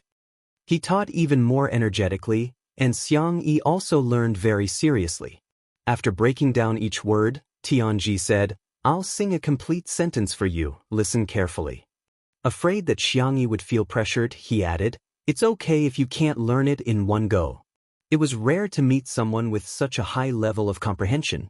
Even if he had to teach her a few more times, he would be willing to do so. Tianji clapped his hands to the beat and sang a whole sentence in a babbling voice. The netizens commented that they couldn't even learn a single word, let alone such a long sentence. Some anti-fans sneered, waiting for a huge flop. A word is a word and a whole sentence is a whole sentence. How can Vase Fairy learn it in one go? I think this is similar to learning English. Everyone can recognize the 26 letters, but it's hard to say if they can be translated into words, let alone sentences. However, Spicy Tutu ignored them and focused on supporting Xianxia. "Will you go?" "Xianxia, Mama believes that you're the best." "Sister E, just sing casually, don't feel pressured, come on let's go." Tianji clapped his hands for Xianxia. The young girl sang along with the rhythm. "Outside the pavilion of spring and autumn, there's a storm, huh?" The netizens who had their voices turned on were stunned. "Oh my god, how is this possible?" The netizens who didn't turn on their voices were still joking. "Shut up, we're on the same side." Beautiful eyes, seductive soul, beautiful voice, heartbreaking. Looking at the video, she seems to be quite engrossed in her singing. Friends who have turned on their voices, are you guys okay? However, after waiting for a long time, no one scolded Xianxia. Instead, there were a bunch of strange comments. What the F asterisk CK? This isn't real. Lip sync? He must be lip syncing. Mute party? Huh? I've been waiting for so long. Why don't you guys spit on me? Could it be that it was so bad that he couldn't even spit it out? Someone reached out a little Giorgio that was testing the waters at the edge of danger and raised the volume by a notch. Tianji said excitedly, "Genius. Little girl, you are simply a genius." She felt that Tianji was going to say, "Damn it." Xianxia said embarrassedly, "I happen to have heard this song before." Tianji's eyes lit up. "Sing a verse for me then." Xianxia tried singing a verse. Tianji slapped his thigh and exclaimed, "Well sung. Little girl, I'll learn from you. Teach me." Everyone was dumbfounded. "What? Teacher Tian? Are you the teacher or is Sister E the teacher?" Chapter 486. When Lingyi returned after fooling Xiao Naofu, he heard the master of this body pointing at Xianxia and saying half-jokingly, "This is my master, your grandmaster." A question mark slowly appeared above the young man's head. He was just fooling the little kitten. How did his sister's seniority rise? "Xianxia, Senior Tian, don't joke around. I don't deserve to be called master. If you like Beijing opera, we can communicate more in the future." Tianji laughed and exchanged contact information with Xianxia. Ling Ye's eyelashes fluttered, and he coughed for a while before whispering, "Sister, can I add you?" Xianxia couldn't stand seeing such a pitiful expression on a good-looking person's face, so she added him. There was a buzz. It was a message from Lingyi. "Little Yetsu. Sister, don't you want to know what my mission is this time?" Xianxia was speechless. Well, it seemed that she had been deceived by the young man's appearance. "What little angel? He's clearly a little devil." She replied, "It has nothing to do with me." Lingyi licked the corner of his lips and tapped the screen with his slender fingers elegantly as if he was dancing on the black and white piano keys. "Sister, you're so cold." He clicked on the emoji pack and chose for a long time before sending a pitiful kitten emoji that he was most satisfied with. However, a notification appeared on the screen. The message has been sent, but it was rejected by the other party. Did she blacklist him? Ling Ye's facial muscles twitched. On the other side, Tianji received a message. He closed his phone and looked at Li Jianyu. "Director Li, the new disciple I mentioned to you is here." Li Jinyu hurriedly said, I'll arrange for someone to pick her up. Director Yen was the one who introduced Tianji to them. When Tianji proposed to bring 2 of his little disciples to the show, Li Jinyu naturally had no objections. He assumed that the other disciple was in the music industry, so he didn't care much about her identity. Xianxia glanced at the kitchen. Sure, Sui is busy, I'll go pick her up. Lingyi said, I'll go too. Okay, you 2 young people can run errands. I won't go. I want to listen to Xiangyi's performance just now. Tianji took out his mobile phone. He had recorded Xiangyi's performance just now.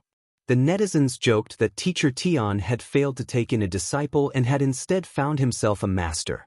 On the way to the entrance of the manor, Lingyi tried to strike up a conversation with Xiangyi several times. However, regardless of whether he acted cute or pitiful, Xiangyi was very polite to him. Distant politeness. Lingyi clenched his fists, feeling somewhat indignant. The netizens in the live stream couldn't stand it anymore.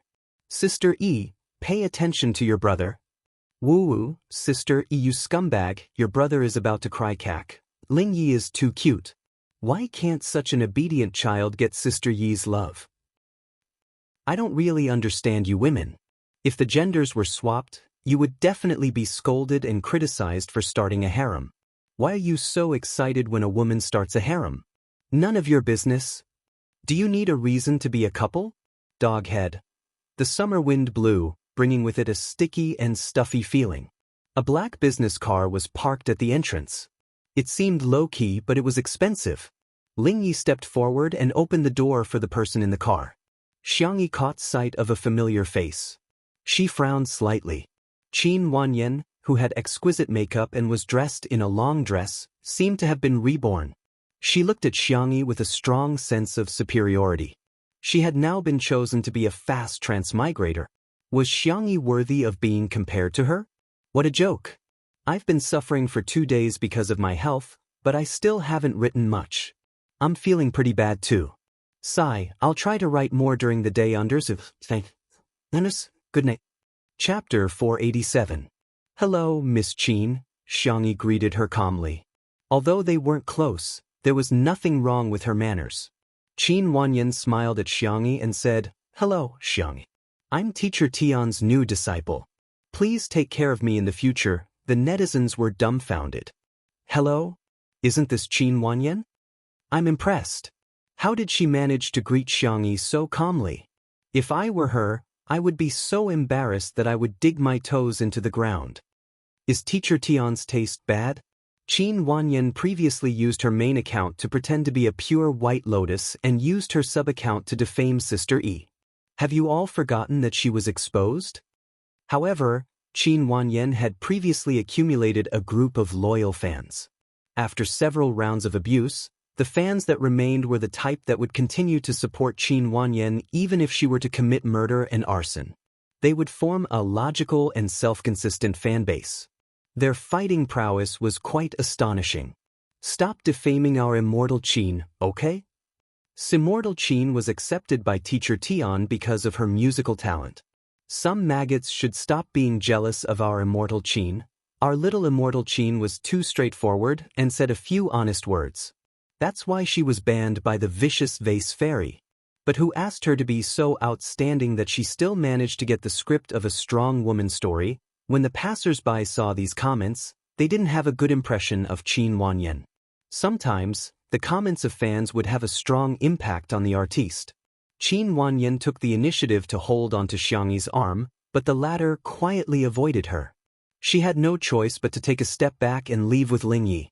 To her surprise, Lingyi shook her off and chased after Xiangyi pitifully while panting. Sister, wait.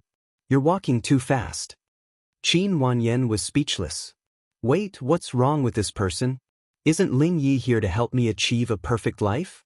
Why isn't he treating me well and sticking to Xiangyi instead? Xiangyi glanced at the cold sweat on Lingyi's forehead and slowed down her pace. They remained silent the entire way. Back in the living room, Tianji's eyes narrowed into slits when he saw Qin Wanyan. He took the initiative to introduce her to everyone. This is my new disciple. She's the best at playing the suona. Qin Wanyan's expression froze. She just wanted to use her identity as Tianji's disciple as a springboard to climb to the top of the entertainment industry step by step. She didn't really want to do folk music. What's more, it was an unpresentable instrument like the suona. Qin Wanyan hated Tianji to death in her heart. Why did he mention that she was playing the suona in front of so many people? Reality proved that Qin Wanyan's worries were not unfounded. As soon as Tianji's introduction came out, the live stream room was filled with laughter. The people who were the most confused were her fans. What? Is Immortal Qin playing the suona? Isn't it a guqin? When our little fairy plays the suona, she must be a fairy too, right? When Teacher Tian mentioned his beloved disciple, he couldn't stop talking. He knew that Qin Wanyan wanted to be famous, so he deliberately helped her make her presence known to the netizens. Come, it's the evening smoke. Let's blow it for everyone.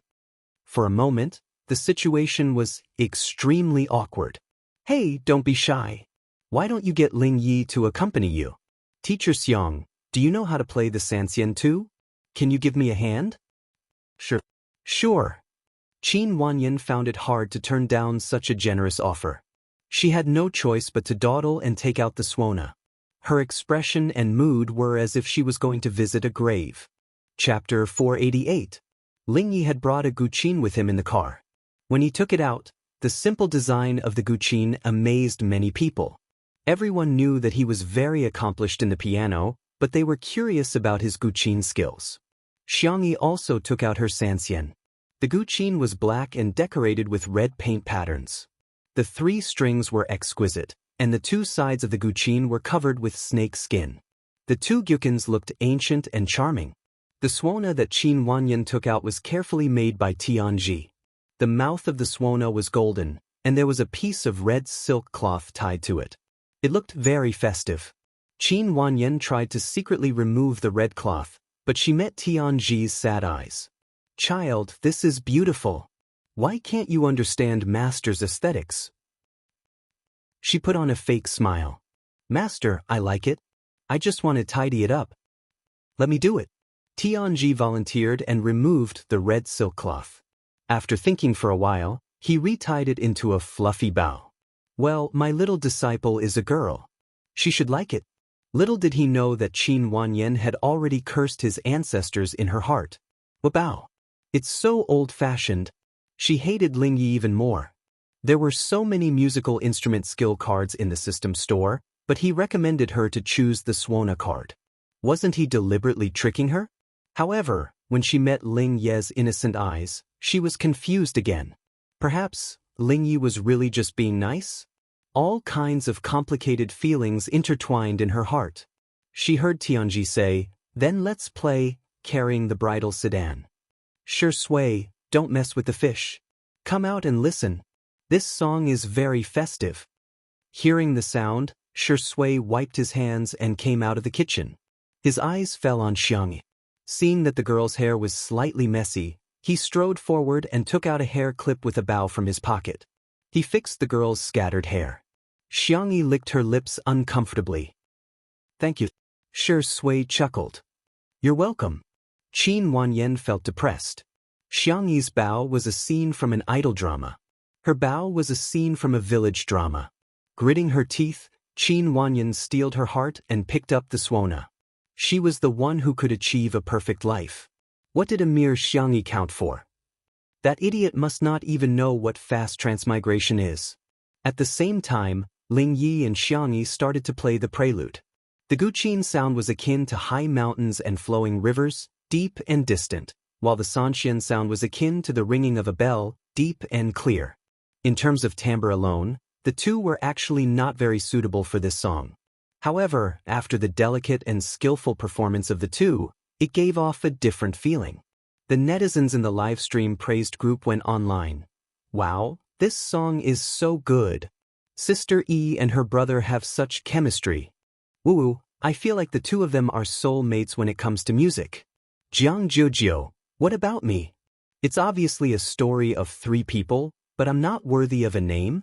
Smile, smile. However, the moment Qin Wanyan puffed up her cheeks and blew the suona, be it the plucked strings of the guqin or the glissando, they could no longer be heard.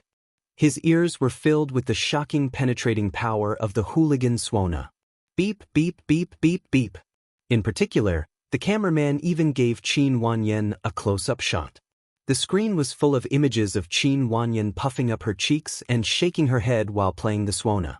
Qin Wanyan's loyal fans were dumbfounded. Where's our little fairy? I suddenly want to quit being her fan. Chapter 489. That scene was so delightful that it made them hate Qin Wanyan even more. Ha ha ha, I can't take it anymore, I'm laughing so hard that I'm out of breath. I've gradually forgotten that Qin Wanyan used to be the lead singer of a girl group. She's actually quite good at playing, but why are her cheeks so big? The layman enjoyed the show while the expert enjoyed the intricacies. Others found Qin Wanyan to be hilarious, but Tianji was mesmerized by her performance. She's a rare talent that only appears once in a decade. His lung capacity, his rhythm, and his emotions could only be described with one word: spot on. It's too much to add and too little to subtract. However, Shui felt a strong sense of disconnect. It was very familiar. His slender, jade-like fingers with distinct joints slowly tapped on the table.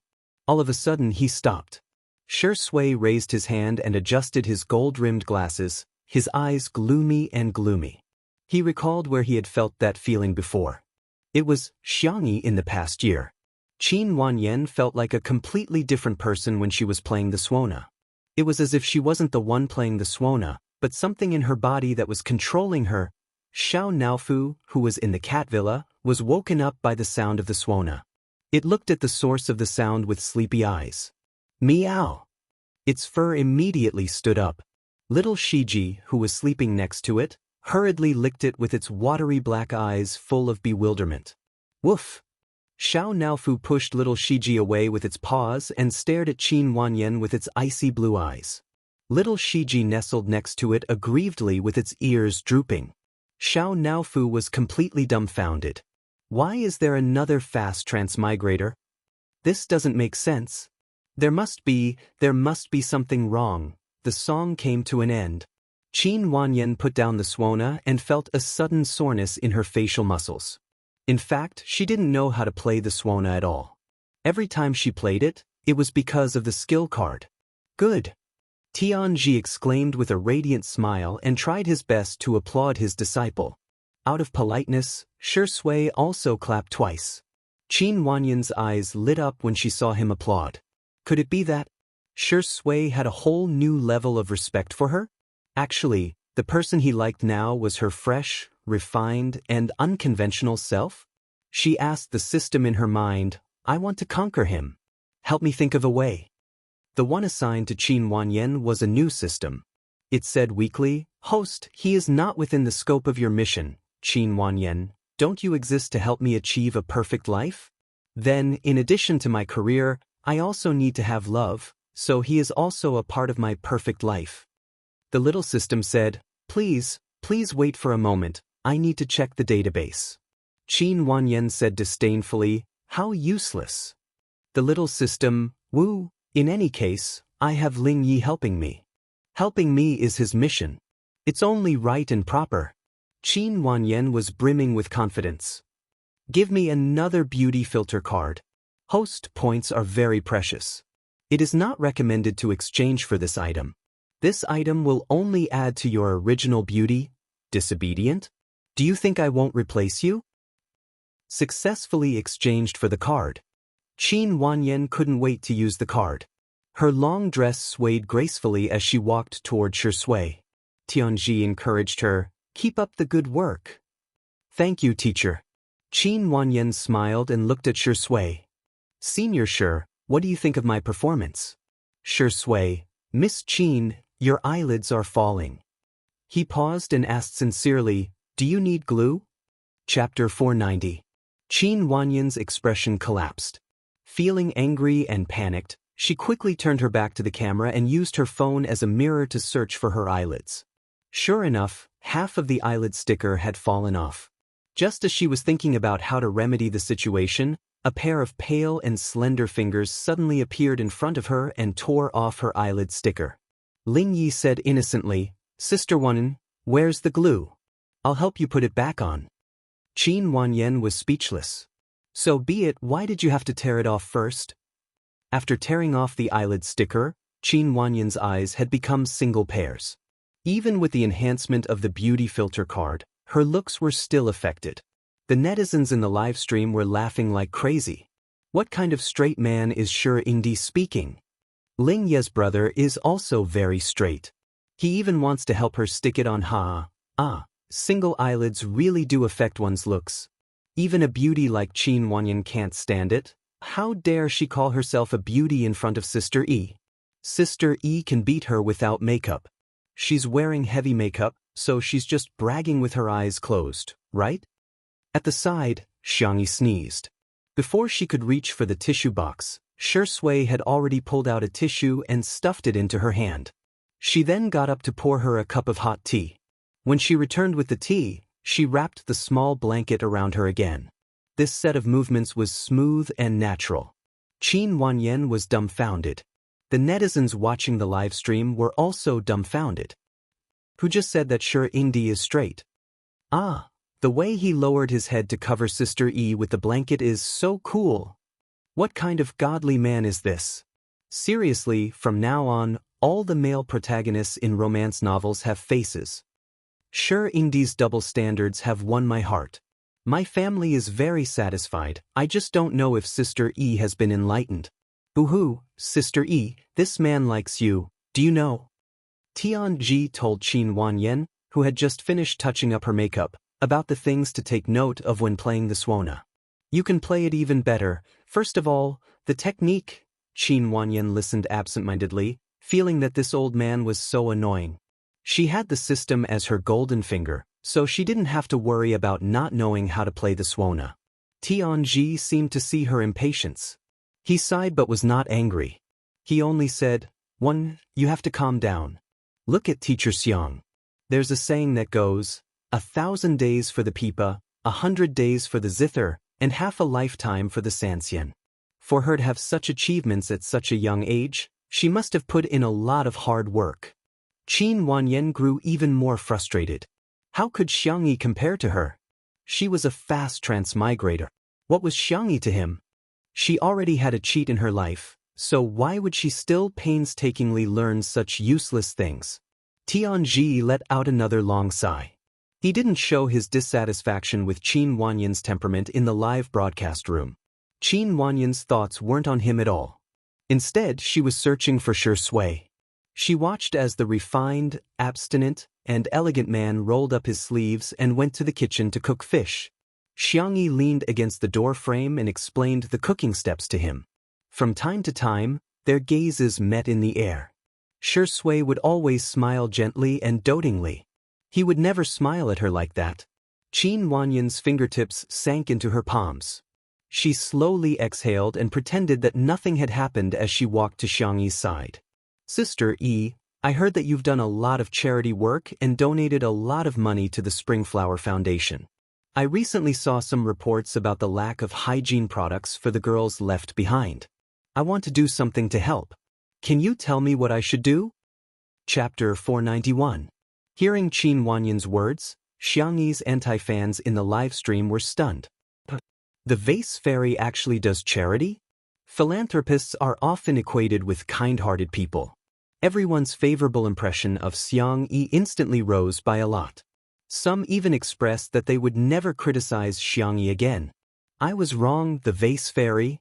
Oh no, the little vase is actually so kind. I can't criticize her anymore. Xianxia said calmly, you can consult a professional organization. Qin Wanyan pretended to be surprised. When you do charity, don't you do it yourself? Xianxia looked at her strangely. What do you think counts as charity? At least, you should personally go to the orphanages and nursing homes to accompany the poor elderly and children, and give them some rice, flour, oil, and daily necessities. Xianxia nodded. I see. She ignored Qin Wanyan and went to help Shui prepare the fish with pickled cabbage. The netizens were dumbfounded. That's it? That's it? Qin Wanyan is quite likable. Has Xianxia really done charity? Why do I feel like she hasn't done anything like what Qin Wanyan said? Damn, there's something to eat, friends. Mrs. Tsen and the Spring Flower Foundation have posted on Weibo. The current state of the internet was that everyone would come to eat when there was something to eat. Everyone rushed to Weibo like bees in a field of melons. The Spring Flower Foundation was a private charity that was very well known. The founder was Mrs. Tsen from the socialite circle of Nanjing. She had an elegant demeanor and often shared her daily life online. Hence, she had many fans. Just a few minutes ago, she updated her personal Weibo account. Tsen Suqin, lies grow all year round. The Spring Flower Foundation's official Weibo account also updated. Spring Flower Foundation, due to receiving too many private messages, we solemnly declare that our foundation has never received any donations from Ms. Xianxia. Thank you for your support of the Spring Flower Foundation. We would like to express our gratitude to the kind-hearted people in society. Charity is not easy, and we have no intention of encroaching on public resources. We only hope that a small organization like us will not be taken advantage of again. As soon as these 2 Weibo posts were posted, it instantly caused a stir. The amount of information he had was too much. Nanny, so who's lying? Didn't she say it very clearly? She didn't receive a single cent of Xiangyi's donation. Everyone, calm down. Qin Wanyan was the one who said Sister E donated, not Sister E herself. So Xiangxia cheated the donation? Why do you say you're doing charity if you're not donating? Ah, really? He couldn't tell that she was this kind of person. Disgusting. F***ck, Xiangxia is scamming donations?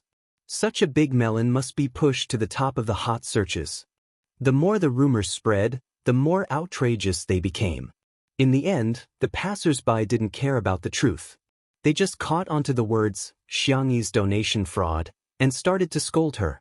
Using charity to clear one's name was something everyone hated. What's more, using charity to gain popularity.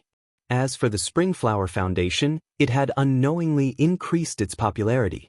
In a short period of time, it had received a large amount of donations. Qin Wanyan hid from the camera and secretly played with her phone. After seeing the developments on the internet, she sent Tsen Tai a message. Tsen Tai, don't forget about the resources we agreed on. She locked her phone screen and smiled. Xiangxia is doing charity? How is that possible? Qin Wanyan had known Xiangxia for a year and was well aware of her true nature. She was an extremely selfish person. She deserves to be labeled as a scammer.